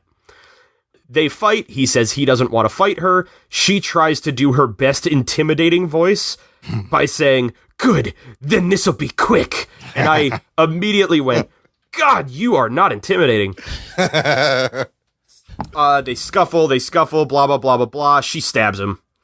And apparently getting stabbed in the shoulder with a sai is the same as getting shot in an artery, because he falls to the ground and is immediately on death's door. Yeah, it just takes him out. It's like it went through his shoulder, you fucking pussy. What are you doing? So she takes off his mask, sees that it's Matt, and suddenly she's really sad. But by the way, Bullseye found them. Because, I swear to God, there is a scene somewhere that they had to have established that he is a fucking psychic. Or Matt's just easy to find. Also, everybody can just find him. Elektra gets the drop on him. Bullseye gets the drop on him. Also, why does she just immediately assume that he's innocent instead of being like, Matt, why'd you kill my dad? Why did you kill my dad? Yeah. I told you I didn't. I told you it was a guy named Bullseye. Oh, by the way, that's Bullseye. That's him right there. So she then says, oh, great, well, then I'm going to go kill him. And Matt goes, no, you like, he's too much for you. You won't win. How do you know? When have you ever seen this man fight hand to hand? Right. He doesn't even know who he is. I mean, he just met him once. And that's the thing. He says it was an assassin named Bullseye. How do you know? Nobody ever No told one him his told name. you. Yes. Now, granted, maybe Yurik told him, but I didn't actually see that scene, It's which I not will in the explain movie. later. Okay. So she fights Bullseye, and Bullseye hands her own ass. And not only that, she goes to throw her sai at him, and he catches it. And he throws it back at her. And when she goes to catch it, it goes right through her hand. He throws things really hard. He's good at this. He's good at throwing things. So she then pulls the sai out of her hand and uses her hand like she didn't just pull a sai out of it. Yeah. Because you know what you couldn't do with that? Grip. Yeah. Close your hand. So they have a bit of a fight. She is not doing well. And he runs her through with a sai. So bad that it comes out of her back, but not through her little leather vest thing. Well, they were trying to do the Frank Miller cover of The Thing where that's what it looks like, though. Oh, really? Yeah. Oh. Yes, they were. And I guess they did. Why not? Yeah. He won. She lost. And then, oh, by the way, I guess the cops are coming. Yeah. Because suddenly there is an NYPD helicopter that announces itself as NYPD Aerial. Yeah, no shit, cops. Like, you gotta say you're Aerial? Stay where you are. Or what? You know what? Bullseye doesn't stay where he is. And in fact, he Batmans his ass out of there again. Yeah. So then Elektra crawls herself over to Daredevil, and they have this little please don't die moment, and she dies. Yeah. And then he runs away. Because apparently he was dying just before, but now he's well enough to outrun the cops. Now he's fine. He runs off to the church, and lo and behold, we are back to the beginning of the movie. So, now to get back to the flashback again. This has all been a flashback that I guess Matt was telling to the priest. So this was a flashback? This was all a flashback. Oh, up 2/3 of this 2 acts are in flashback, and who is he fucking talking to in the narration? I don't know. The best part is, it can't really be a confession because the first line when he does the whole, even a blind man has his life flash before his eyes, is in voiceover in real time. So that means he's not saying this to anybody. No. It's all inner monologue. Again, something that works in the comics on the page, that not tells so much here. Yes. For about 60 minutes now, Matt Murdock has been laying on the altar of this church with this priest just going, Matthew at him. Bullseye shows up because yet again, he just finds Daredevil. Yes. How did he know he was at the fucking church? He read the script. Oh, that's right. So, Matt then stands up and says, well, I have to finish this fight despite the fact that I'm apparently dying. And the priest is like, no, don't do it. You can't do it. You're not in shape for this. And he goes, oh, shut up, priest. And tells him to leave and call the cops. The priest does. And Bullseye picks up the little dish that they tend to have, like, the Eucharist on, which is in the back of the church for some reason, and whips it at Matt, who doesn't see it coming, because he's blind, and takes it right to the throat. He would be dead. Yeah, how come that doesn't go through his throat? This man drove a stick through a guy's heart from 400 yards away. that plate would have taken his head off. Yeah, it just bounces off his neck. Bounces off his Adam's apple. He coughs for a moment. And now, apparently that was all he needed to not be hurt anymore. Because they then get into a fight that causes them to go climbing up the organ, up into the belfry of this church. Yeah, this is where he's jumping like he has superhuman legs. This is the worst CGI ever when they're jumping at the organ. This is such a Schumacher. It's a Schumacher action scene with No, this isn't even Schumacher. Yeah. This was Guillermo del Toro Blade 2 CGI fight. Ah, yes. And NYPD has now shown up, which, by the way, I may add, is the quickest response time New York police has ever had, ever. Because I'm pretty sure that priest probably still hasn't made it to a phone. Yeah. So the two of them are fighting up in the rafters in the bell tower, whereas we then have Bullseye realize that sound is a problem for Matt. And he starts ringing the bell and slamming the organ pipes so that Matt can't see anything. And just as he is about to go driving a stick that he sharpened through Matt's heart, Matt is able, through all of this residual noise, to hear that a sniper across the street is getting ready to fire. At what? I don't know. Yeah, who's shooting because it is going through a fucking stained glass window. Wait. Yeah. Before that happened, I forgot all about this, was the bit where Bullseye throws all of his little fucking throwing stars again, and Matt catches all of them in his stick, his baton. Yeah. So, in order to get more projectiles, Bullseye kicks out a stained glass window, is able to catch everything, a crap load of these pieces, yes, in just piles in his hands. Yeah, it's like one of those scenes where they're like you're catching all the plates. Yes. Yeah. And then he throws them, all of them, at Matt. He just slides them off his hands. He's not even throwing them. He's just like paper, pieces of paper. Yeah, he just like tossing a frisbee. He's making it with rain. Both hands. Stained glass. Yeah. And now Matt is dodging all of these frisbee glass pieces by just doing backhand springs. Yeah. He's doing backhand springs in the same direction backwards. In line while he's throwing, and Bullseye, who never misses, doesn't touch him. This is so Spider-Man 1 Green Goblin in the burning building where he's like jumping around. Also, wasn't there a part where Matt throws one of the throwing stars back at Bullseye and it lands like flat on his face and not like on the edge? No. There's a bit from the director's cut that you're thinking. Oh, that's in that. I was like, how did that happen? In the director's cut, after he takes the plate to the throat, he then hits Bullseye in the face with his billy club. Okay. He throws it across the church at him. Okay. And Bullseye, who isn't blind, doesn't move. All right, so then they're up in the rafters. He's been making a bunch of noise. He's about to try and stab Matt to death with a pike. And Matt somehow, I guess, just pulls Bullseye's hands into the path of the sniper bullet. Yeah. So it goes through both of his hands, and we then have a moment where Bullseye falls to his knees in the rafters of a church, holding his hands with holes in them out to his sides, begging Matt for mercy. Yeah, stigmata much, anyone? To which point, Matt shows him mercy by throwing him out of this window and having him fall like the Joker from Batman. Yep. All the way to the street where he lands on Ben Urich's car. They then all watch him run off over the rooftops. Wait, is that one line not in the regular cut? The line? Okay. Which line? Yeah, which line? So after he throws him out, they show him and he's standing there and Ben just goes, Bullseye. And then I was like... Oh, actually, I think it is. That's not Ben. Like, that's what Matt says. Matt says, he goes... Yeah, he does say yeah. His one-liner is Bullseye. And I'm like, that right there... I would have rathered, welcome to the party, pal. Welcome to the party. I was like, that right there is why this movie is a great what the fuck pick.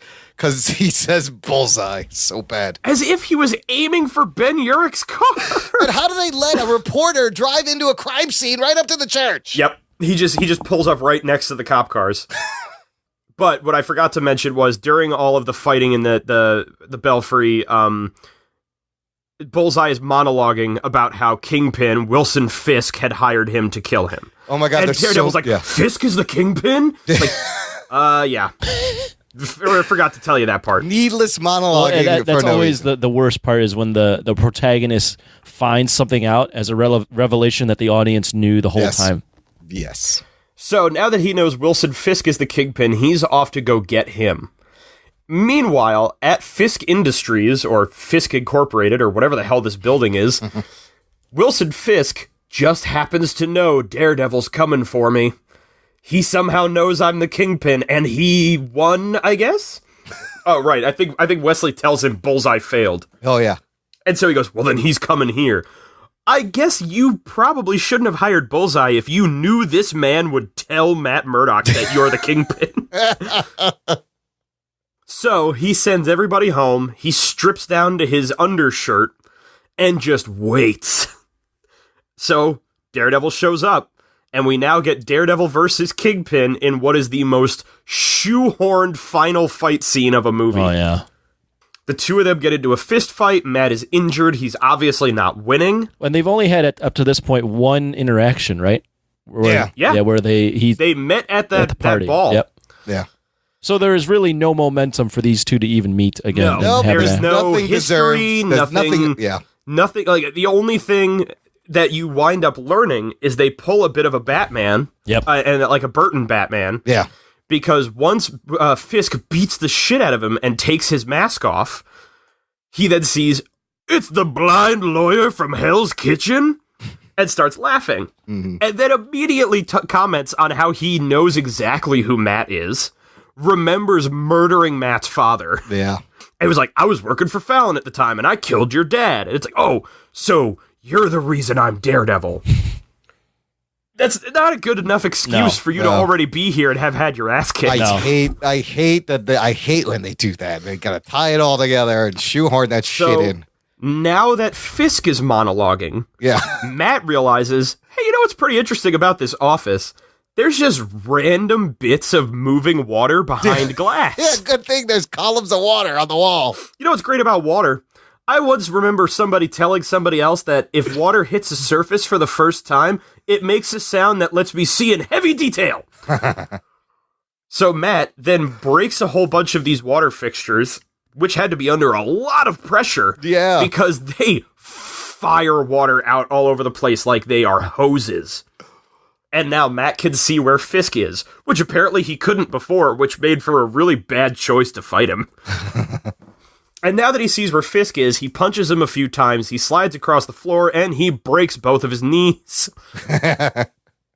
So while Fisk is on his knees, screaming in agony at the fact that both of his knees are now shattered, Matt picks up his walking cane, or his pimp cane, whatever it is, and holds it as if he's about to try and cut Fisk's head off with it. Yeah.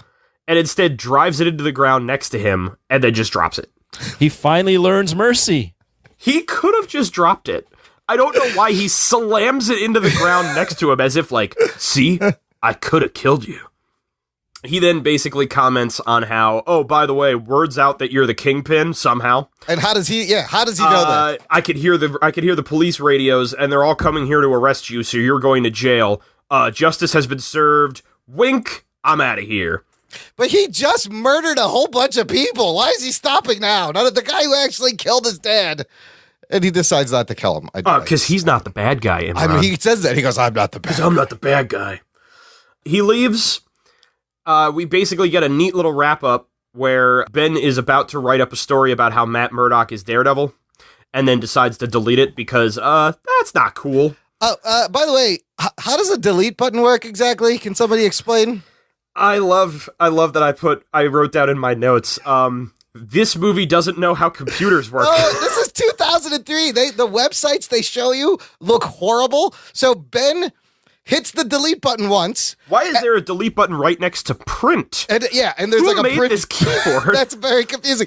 You see him tap it once, and then it just continues to scroll delete back it is all as of it if on he its held own. down the Yes, backspace. but he clearly just pressed it once. I was like, these people don't know how computers work. So now that Ben has decided not to tell people that Matt Murdock is Daredevil, he walks outside to see Daredevil on the roof right across the street.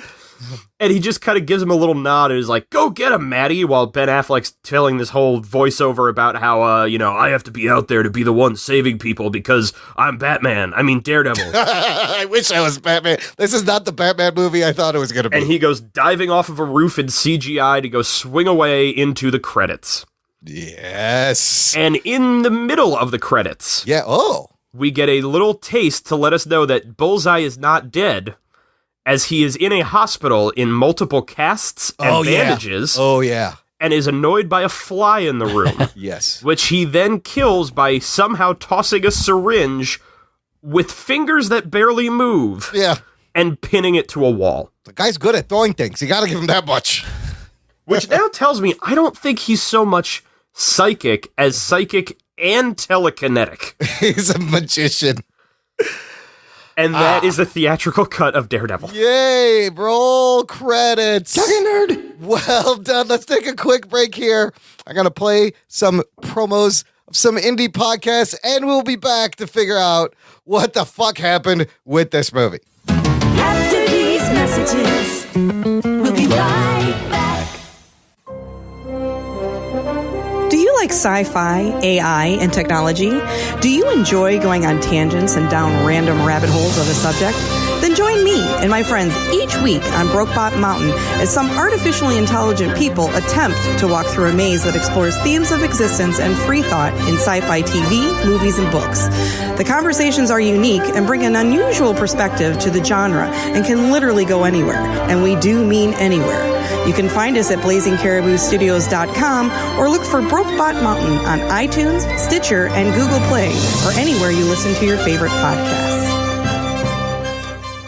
Hi, I'm Mike White. And I'm Rob St. Mary. And we're the hosts of the Projection Booth podcast. If you haven't heard of the Projection Booth, that's okay. But we think it's time that you have. We've been doing this for over 3 years now. And we think we're doing a pretty good show. Every week we look at a different film and put it in context. We try to bring you interviews with the people behind the films. Or experts on a subject matter covered in the film. We don't specialize in any one particular genre or type of film. We try to examine every aspect of cinema. From every corner of the globe. Even at 3 years, we barely just scratched the surface. But we're ready. We're ready for you to listen to us. That's right. Now's the time to give us a shot. Download us through our free smartphone app. Or through Stitcher, iTunes, Geek Juice Radio, Jackalow. Or our website, projection-booth.com. We'll keep making great shows. Now it's your turn to listen to them.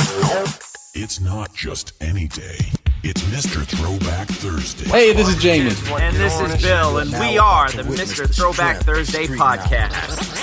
Do you remember when the wheels were steel and the beats were real? We do, and we talk about it every Thursday.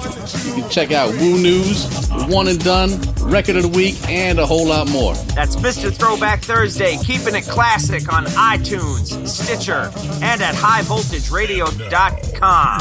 And always remember, new school stale, old school fresh. Doc and Nerd. Now, before we get to what the fuck happened to Daredevil 2003, listener, we got a fan club. Thank you for listening. Thanks for supporting. If you want more show, join our awesome fan club. Matt Delhauer is a member of the fan club. Just visit jockandnerd.com/Patreon.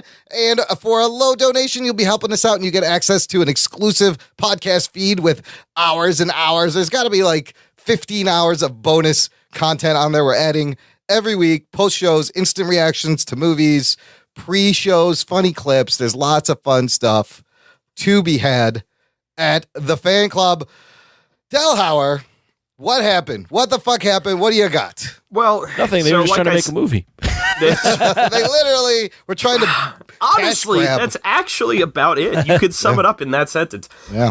What I'm going to do, because this is a very interesting case for what the fuck happened, is I'm going to go through what there is in the director's cut of the movie. Okie dokie. Because a lot of what happened to this movie was that they gutted it to make it PG-13. Ah, yes. So, a lot of the opening of the movie is pretty much the same. There isn't really too big of a difference until we get deeper into like the end of Act 1. Let me just throw into the Daredevil fans of this movie online always point to the director's cut as you should watch this because it's way better. I've seen a lot of articles that have talked about how, like, the director's cut was the movie we deserved, and so on and so forth. Before I even get into that, I wanted to bring up this thing I saw online talking about the pre-production of this movie. The movie itself, like, now, unlike things like Fantastic Four, where you had, like, it was a train wreck behind the camera and everything like that. Yeah. This movie really didn't have any problems. Oh.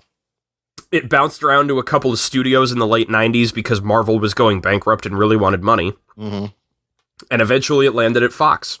Fox brought on Mark Steven Johnson because, I'm assuming, most likely because he was cheap, because he had not really, I don't think he had directed anything before Simon Birch, one movie. Ooh. All right, so he had directed a movie before this. Other than that, he had written a few things, such as Grumpy Old Men. And Grumpier Old Men. Both of them. That epic. Yes. They brought on Mark Steven Johnson. He had written the script for the movie himself. A script that apparently Harry Knowles from Ain't It Cool News had praised as being an amazing story for Daredevil. Oh my God, really? And executive Kevin Feige had stated was one of the strongest comic book scripts Marvel had ever seen. Did they read the fucking same script? What were they reading? And this is after Spider-Man. Yeah. It must have looked better on paper, or they gave him a different script. And here's what I think it was. They read this director's cut. Oh. Because the director's cut of this movie is actually passable. Yeah.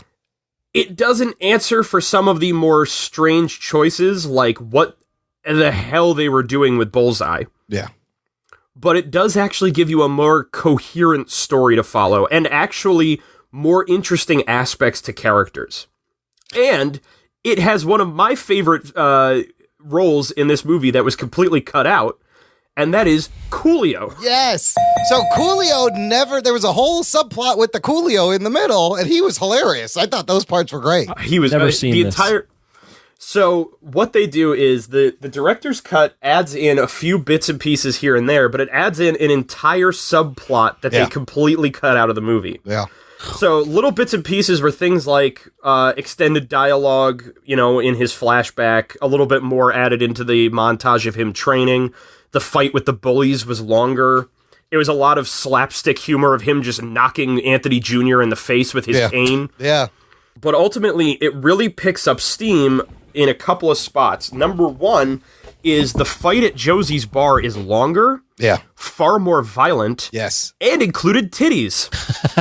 Yeah. And people die by straight bullets. Like there's some people getting killed because there's a bit where, when they first show up, Caseda's at the bar talking about how, here's to me for getting out of, basically being, I guess, fined for raping a woman. Yeah. Josie behind the bar basically telling him he's an asshole. Yeah. A bunch of dudes trying to do burnouts on their motorcycles in the bar. Yeah. Woof. Some chick just flashing her tits at people. And shaking her ass. Yeah.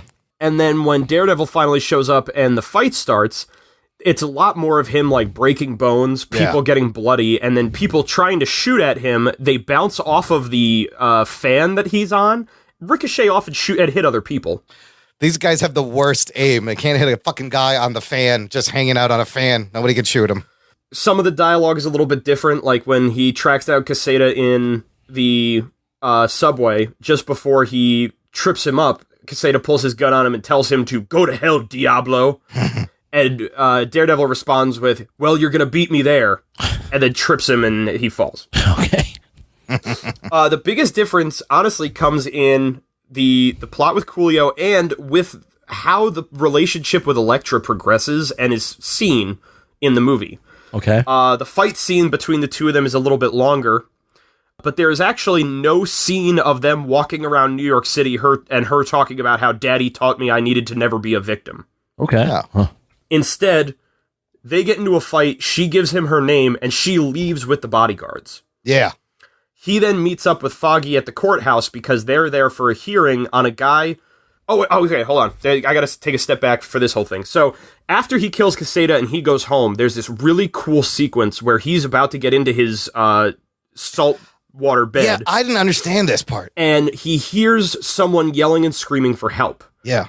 And then suddenly, we are seeing this woman in his room being shot and crawling around bleeding, like reaching out for him to save her. Right next to his like hyperbaric chamber. And he just kind of goes, well, fuck it, and lays down into his bed, and the thing closes. I did not understand what was going on there. It's this really interesting visual concept of how this is how he perceives it, because with his radar sense, it's like he's there. Oh, okay, I get it. So it's like he was there, but he can't do anything about it. So he's like visualizing it there. So he hears the gunshot, he hears her like crawling and calling for help, and then when she collapses dead, it's like, well, I couldn't have gotten there in time anyway. And he keeps loose salt in a drawer for some reason. Because he needs to add salt to the sensory deprivation. I just thought it was funny. I was like, it's a funny visual. Salt for some reason. This movie firmly does a very good job of establishing that you cannot relate to him at all. No, you can't. Yeah.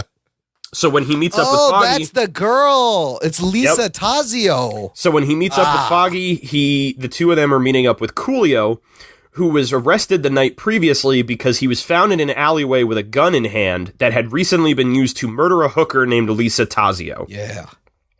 He was passed out high, doesn't remember it happening, but the cops say, we found him right on the scene with the gun in hand. Obviously, he's guilty. But with Matt listening to his heart rate, he could tell that, no, Coolio's innocent, and we're going to defend him.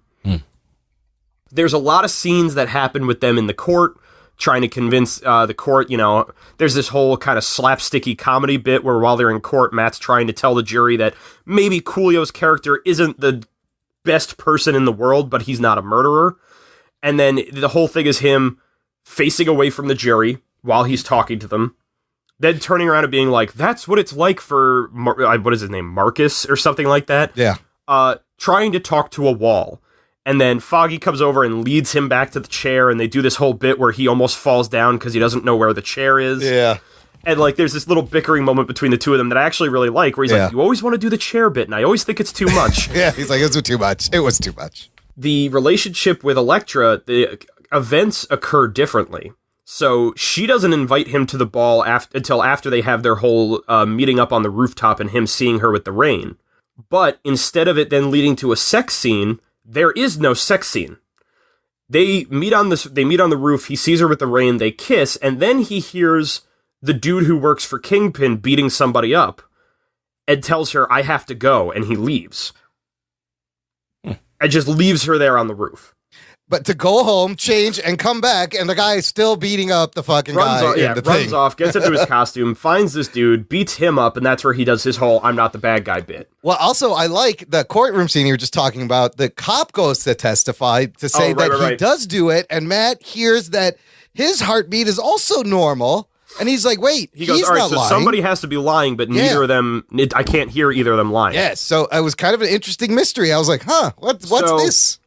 After Matt leaves Elektra high and dries, when she then invites him to the ball, he makes comment when they're there about, hey, sorry about the other night and leaving you. After everything that happens with Nachios getting murdered, there's then a scene of Foggy by himself in court trying to defend Coolio. And not doing well. Yeah, he's not prepared. He's not prepared. He doesn't have the ability to read any of Matt's notes because they're all in Braille. And then he sees his notes, which makes comment about the fact that, Coolio never owned a handgun. And he's like, do you own a handgun? No, sir. Would you ever own a handgun? No, sir. He's like, there you go. And then Coolio goes on this whole rant about, you can't hit shit with a handgun. Now, a shotgun, that's great. Because it's got buckshot, which is like these little pellets that spray everywhere, and you don't even have to aim with that thing. And it's just so great. This great moment of Foggy just be like, shut up, shut up, shut up. And also, he keeps saying he smoked so much weed that he couldn't remember.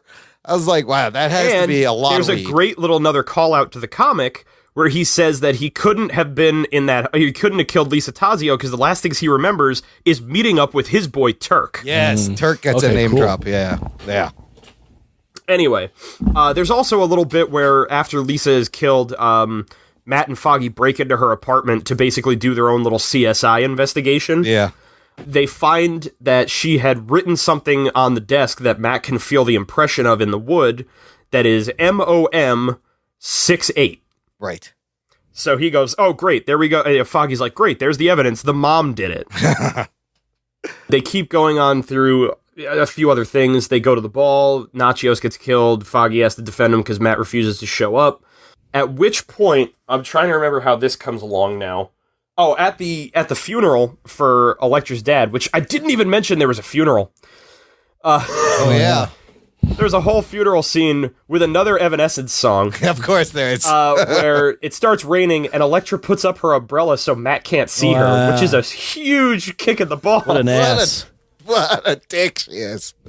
And that in the regular cut, that's about where it ends. In the extended cut, Ben Urich hunts down Matt because at this point, he has also, I think, seen the Kane and knows that he's Daredevil. Yeah.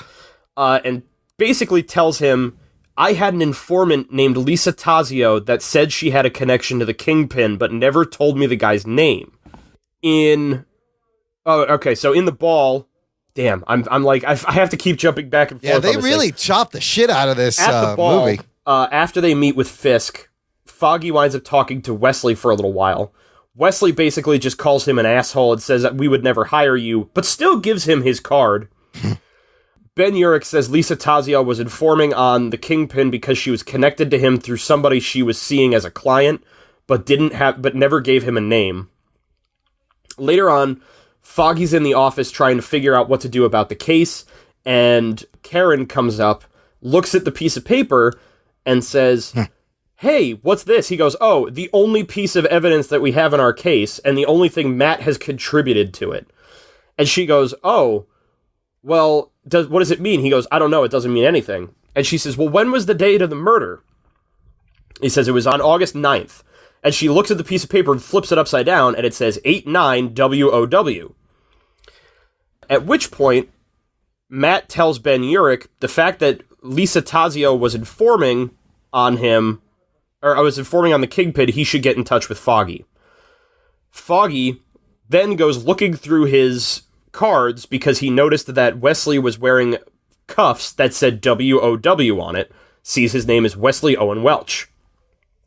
So, Foggy gets in touch with Ben Urich, tells him that Lisa Tazio's informant was Wesley Owen Welch, who works for Wilson Fisk, which means Fisk must be the Kingpin. Listener, if you're having trouble following, don't be alarmed. I am too. Ultimately, it's a lot more of a convoluted way of them finding out that Fisk is the Kingpin, and it explains how the cops know at the end of the movie. Because Matt didn't tell them, and Matt was the only found out when Bullseye told him. Well, but how did it get to, because they find out that the Coolio case, that the cop owned a weapon that was used, and there's this great bit that has a lot of character development in the car. The big thing that we learn is Ben Urich, when he meets up with Matt at the funeral, says that Lisa Tazio was informing on the Kingpin, but also says that the police officer that arrested Coolio's character recently just bought a very expensive Mercedes. Oh. And cops don't have that kind of a salary. Right. So Matt hunts down this cop to ask him who the Kingpin is in his best Batman. Only the thing is, he doesn't do it as Daredevil. No, he does it as Matt Murdock. He does it as Matt Murdock. Driving his car back and forth as a blind guy. Blind lawyer Matt Murdock just stumbles up to this cop, gets into his Mercedes with him, crashes it into a wall, and demands he tell him why he knows who the Kingpin is. The cop's like, oh my God, what are you even doing? He responds with, trying to find out why your heart rate doesn't change, while ripping open his shirt. And finds out the cop has a pacemaker. That's why he couldn't tell he was lying. So the cop then explains, oh, well, the Kingpin runs everything, and you're never going to be able to catch him. And he doesn't just kill you, he kills your whole family. Which is how we then get this whole bit where Matt goes, oh my God, Elektra's in trouble. The only other major aspect is then after the whole fight with Elektra, which is a little bit more bloody, and in it, Colin Farrell comes off as really rapey during it. After he runs her through with the sigh, there's a close-up where he then presses his face against hers and basically kisses her. Yeah. And then after the whole fight at the church, when he then lands on the car, Urich goes to talk to the detective who's there and basically tells him, I know who the Kingpin is and I know how we can get him. We have to find Wesley Owen Welch. Yeah.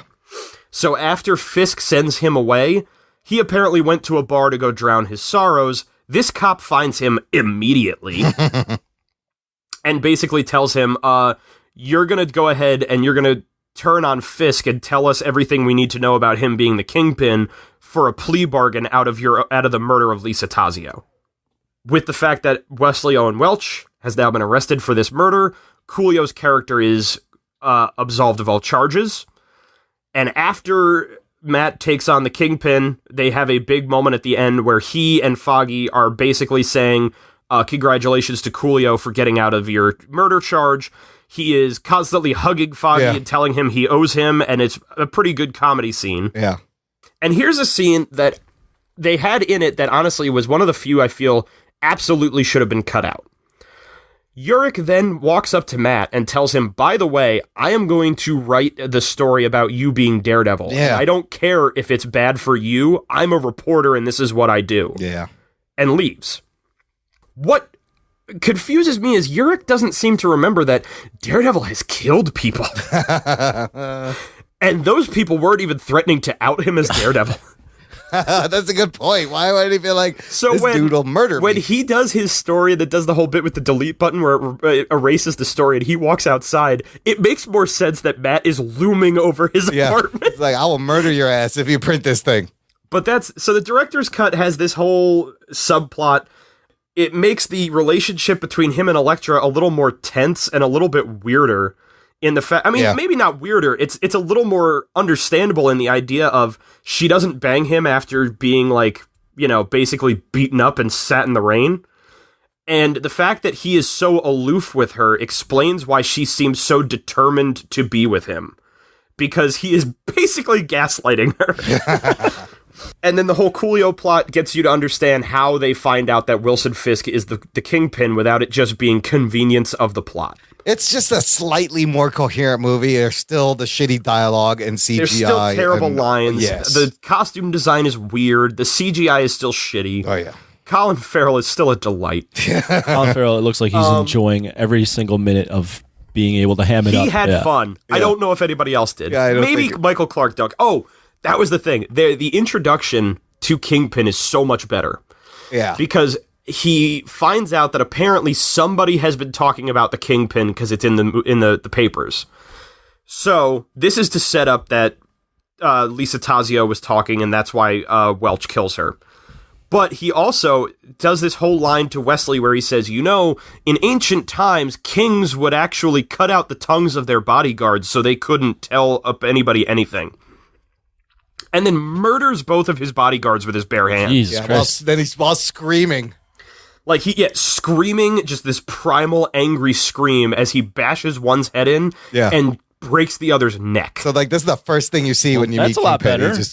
It's a little bit better. Because honestly, even at 15 years old, I'm like, that's just fucking Michael Clarke Duncan. I don't think he's that intimidating. No, they didn't show you. They didn't develop anything with the Kingpin in the theatrical. And the bit that I love in the director's cut is right after he does that, is he then has his meeting with Nicholas Nachios. Yes. Who saw him do this. He's sitting in the and next room. still is like, I want to get out.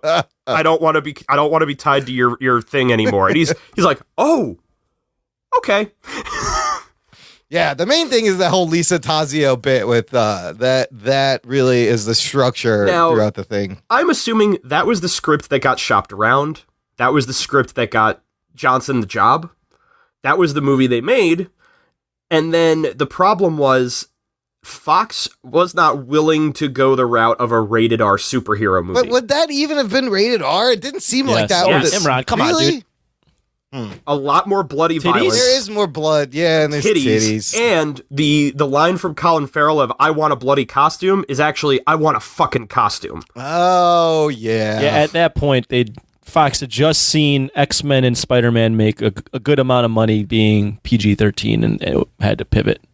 They didn't trust. Actually, I think the first X-Men was PG. You might be right, but I also might be wrong. And I'm too lazy to check. So this rated R movie that is very heavily influenced by Tim Burton's Batman and The Crow was something that they said, at this point, we don't want to get behind because we really want to get the money back from it. It was PG-13. They kind of just barely got the money back from it, PG-13. Yeah. So they cut a lot of stuff out, which they then decided also to rearrange pieces for whatever reason. they had to add in random exposition scenes because things that they learned in the subplot had to be learned somewhere else. So that's why Ben Urich just shows up on a street corner and goes, Elektra's gonna die, and then leaves. It becomes very short and punctuated. It is a great example of like a pre-Chris Nolan MCU. And I find it very funny that a rated R version of this movie was one where in order to make it PG-13, they had to add in a sex scene. Yeah, that's a good point. That's weird. This is also a good example of an era where they were still trying to find their footing, and this was the first of its kind to be like, yep, we're not making a sequel for that. That's a failure. This is not... Well, you had Blade, you had Spider-Man, you had X-Men, which all were like, yep, let's get a sequel for all of those. Daredevil was like, nope, we did it wrong. The funny thing was with Daredevil, what I think the biggest issue that faced it, but I also at the same time can't fault it for this, was it was like Green Lantern was just cut and paste of all these other things that worked in other movies before it. Yep. So you've got the Spider-Man CGI roof jumps. Yep. You've got the weird, dark, gothic version of New York City like The Crow. Mm-hmm. The leather outfit out of X-Men. Mm-hmm. And a lot of Sam Raimi and Joel Schumacher and Tim Burton cinematography. Then, it's all of those things. And then you throw in, so how are we going to make this unique? Well, we're going to focus on the fact that he's blind. Well, you didn't do anything to make me like the guy. All you did was make him really fucking weird. You've proved to me that a man with this kind of a debilitating handicap could still be a shitbag. Yes. This is an impaired person I would call a dick to his face. And here's the funny thing. While they did not go directly for a Daredevil sequel, it still made enough money that they decided to greenlight Elektra as a spinoff, which was written by the Mark Steven Johnson. Oh my God. I feel so bad that I keep wanting to call him Mark Evan Jackson. Who's that? He's a comedian and an actor. Okay. Who's good at what he does. Okay, we apologize. And the fact that they have 3 names, I'm constantly like, it's not him. What is the guy's name? We apologize to Mark Evan Jackson because you are no Mark Steven Johnson. But yeah, so it really, and even when the director's cut finally came out on DVD, they had a commentary with Mark Steven Johnson where he said, this was the movie I wanted to make, not the one that came out in theaters. And he himself had pushed really hard for the director's cut to come out because he felt the movie that people saw was not the movie that should have been seen. Yeah. And they all know it. Yeah. Yeah. So, again, it doesn't make everything amazing, but it at least makes up for a few very glaring plot problems. Yes, so you're like, what? No, I mean, this is the time where, like, they're transitioning. First of all, Daredevil wasn't a huge character, so that's a risk right away. The only reason that I think they went for Daredevil was, I'm sure, the rights were cheap. Yeah. But at the time, his comic book was actually really popular, because this was coming off of a point where, specifically, Kevin Smith had been writing for Daredevil for a while. It was Quesada and Smith era, wasn't it? They did the Guardian Devil story, which that whole him hanging on the cross on top of the church image came from. Yes. And there was a little bit of a resurgence because that darker superhero story was big in the comics. But so much so that after this movie came out, Marvel decided they wanted to capitalize on it, and they made the character of Bullseye in the comic decide to run around in a black leather trench coat and cut the Bullseye logo into his own forehead. Instead of just wearing it on his mask on top. I mean, like, between that and, like, you clearly tell the studio's like, this is supposed to be for kids. It's a comic book movie, but we do want to market it to adults. We don't know how to didn't know what they were doing. Find that. They weren't sure. Yeah, they were not sure. And like all the fan service is so well. This is the same studio. Although X-Men was a success at the time. Yeah, this is the same. It's Fox, and at the same. If you look at X-Men, they were running as far away as possible from what a comic book movie should look like. Absolutely. And especially what I find even funnier is going back nowadays, if you watch the first X-Men movie, that movie is just as convoluted as Daredevil. Yeah. That movie does not age well. Yeah, no, it doesn't. No, it doesn't. No. But at the same time, this year, we got X2, which is like one of the best paced fucking X-Men movies. And from Fox also. I so would it's actually, just crazy. I hate to be that guy, but I would actually say X2 isn't that. I don't think X2 is as great as people think it is. X2 is definitely better than the first X-Men. Yes. It paved the way for a lot of other superhero movies that came after it. But the problems that X2 had when you see them are also just as glaring. And I think the problem was that they were the first to be like, we don't know how to do a sequel to this. Yeah. So they picked apart a few different popular comic stories and said, everybody loved Wolverine in the first movie, make it more about him. Make him be the center.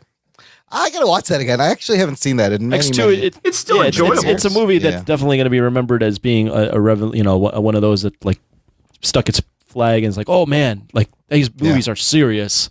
But it wasn't. It doesn't age well in my opinion either, especially in the current climate of embracing comic bookiness, and you still have them running around in black leather. Yeah, it's not. I don't know if it's that good. Just jeans and a tank top. Yeah, well, it looked like costumes. Fox was like, okay, we made X-Men. That did well, so leather's a thing. Yeah, but let's try it. Spider-Man, man, he jumps around a lot. Let's do that too. We want that like too. Like what Delhauer said. Well, at the same, exactly. It's they took this worked. People all loved these things. If we put them all in one movie, people are gonna fucking love it. And it's so repetitive. Like they do the crow thing where the thing reflects in Urich's glasses, but then throughout the movie, there's shit just reflecting off his glasses, just clearly, like all the time. Stuff reflecting off of the glasses, the reflective lenses in his mask. Yeah. In puddles. Yeah. So, that's the one thing I noticed. The opening shot of the puddle, you're looking at the skyline with the big moon, right? Yeah. And you think you're looking at the skyline, and then there's a water drop, and you're like, oh, that's water, and it pulls back, and it's a puddle in front of the church, and I'm like, how the fuck is the skyline reflecting flat on the floor in a puddle in front of a church? Yes. It doesn't make any sense. Now, it would work great in a comic book.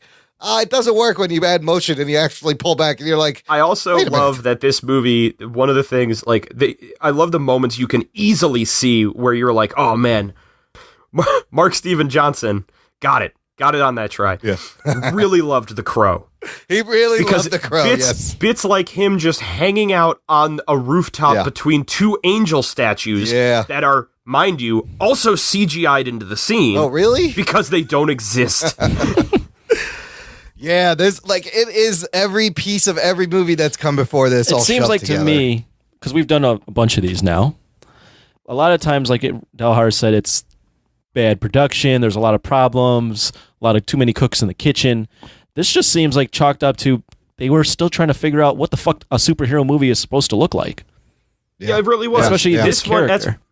It's why I said this one is very different for a lot of the ones that we've already done, because it wasn't like somebody fucked up. It was they didn't know any better. Yeah.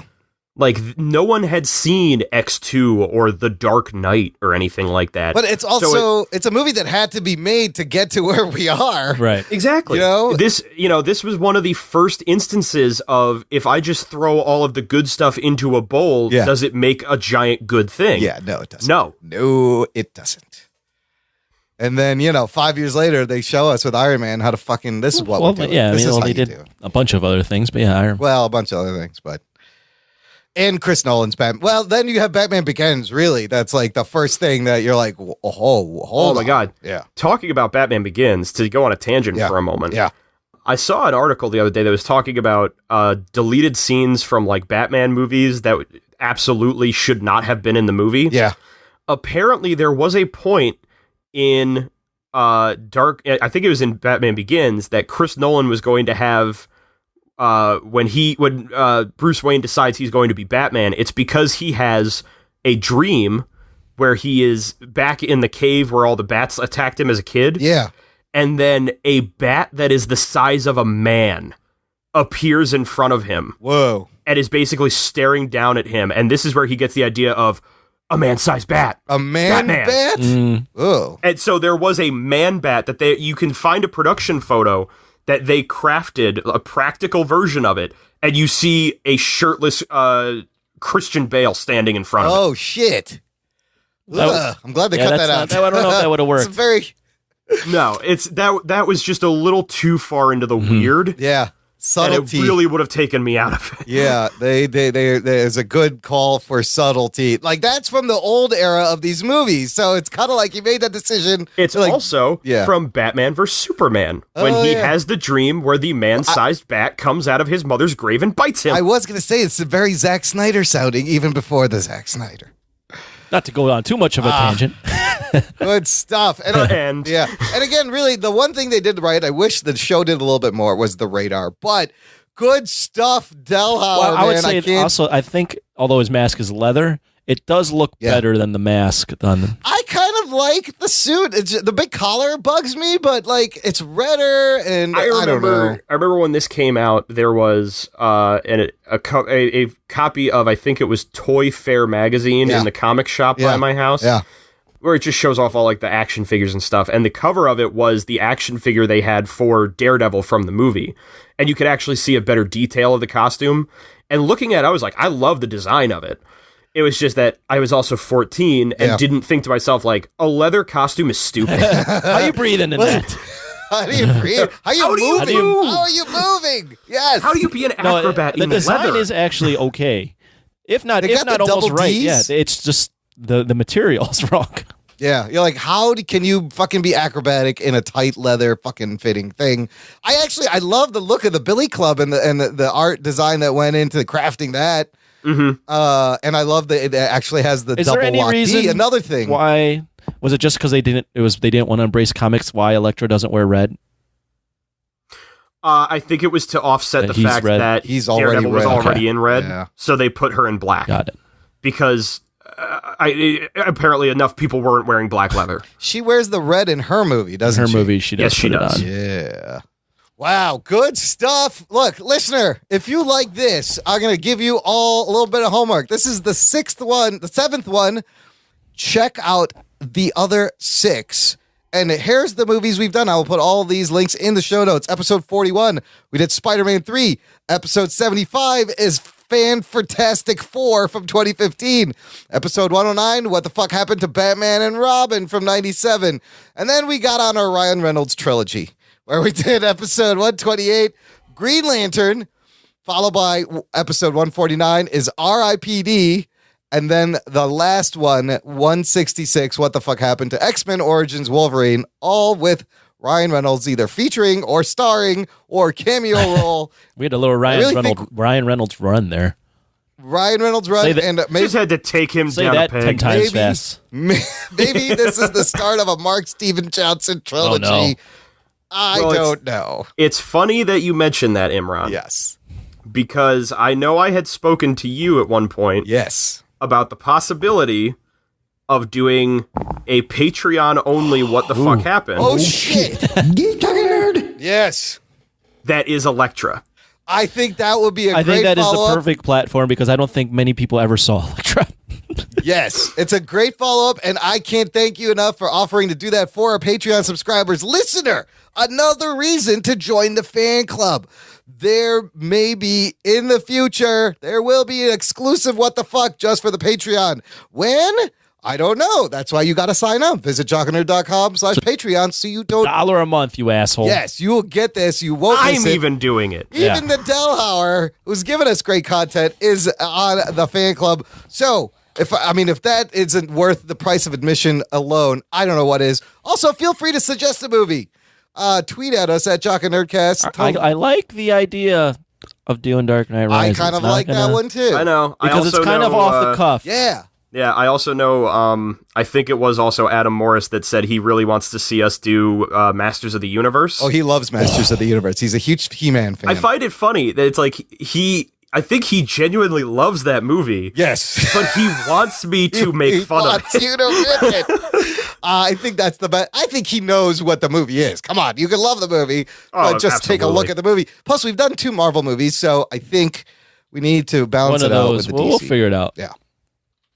All good stuff. Well, dude, Delhauer, I can't thank you enough for all the work you put into this. It really means a lot, and I don't have to do anything, so it was perfect for this week because a lot of crazy shit has been going on. Tell the listener where they can find you.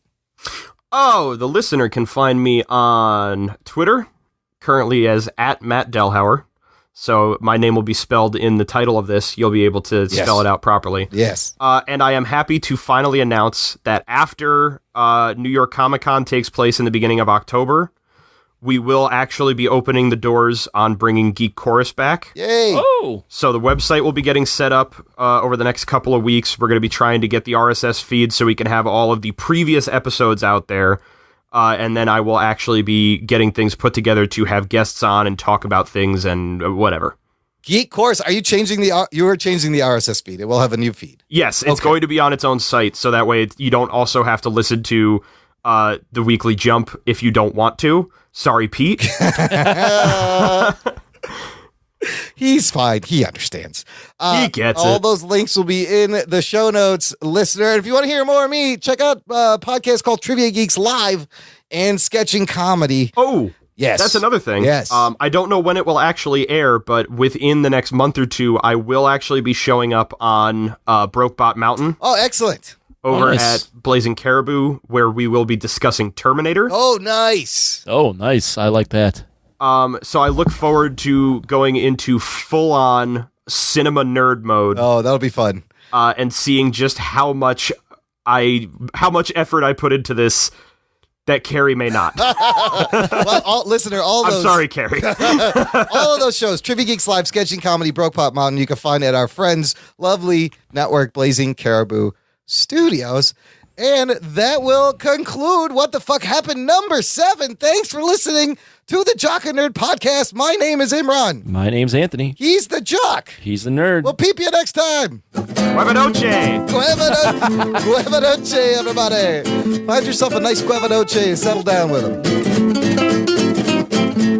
Why are you putting people through this? Gentlemen, this is Democracy Manifest. My spider shits are tingling.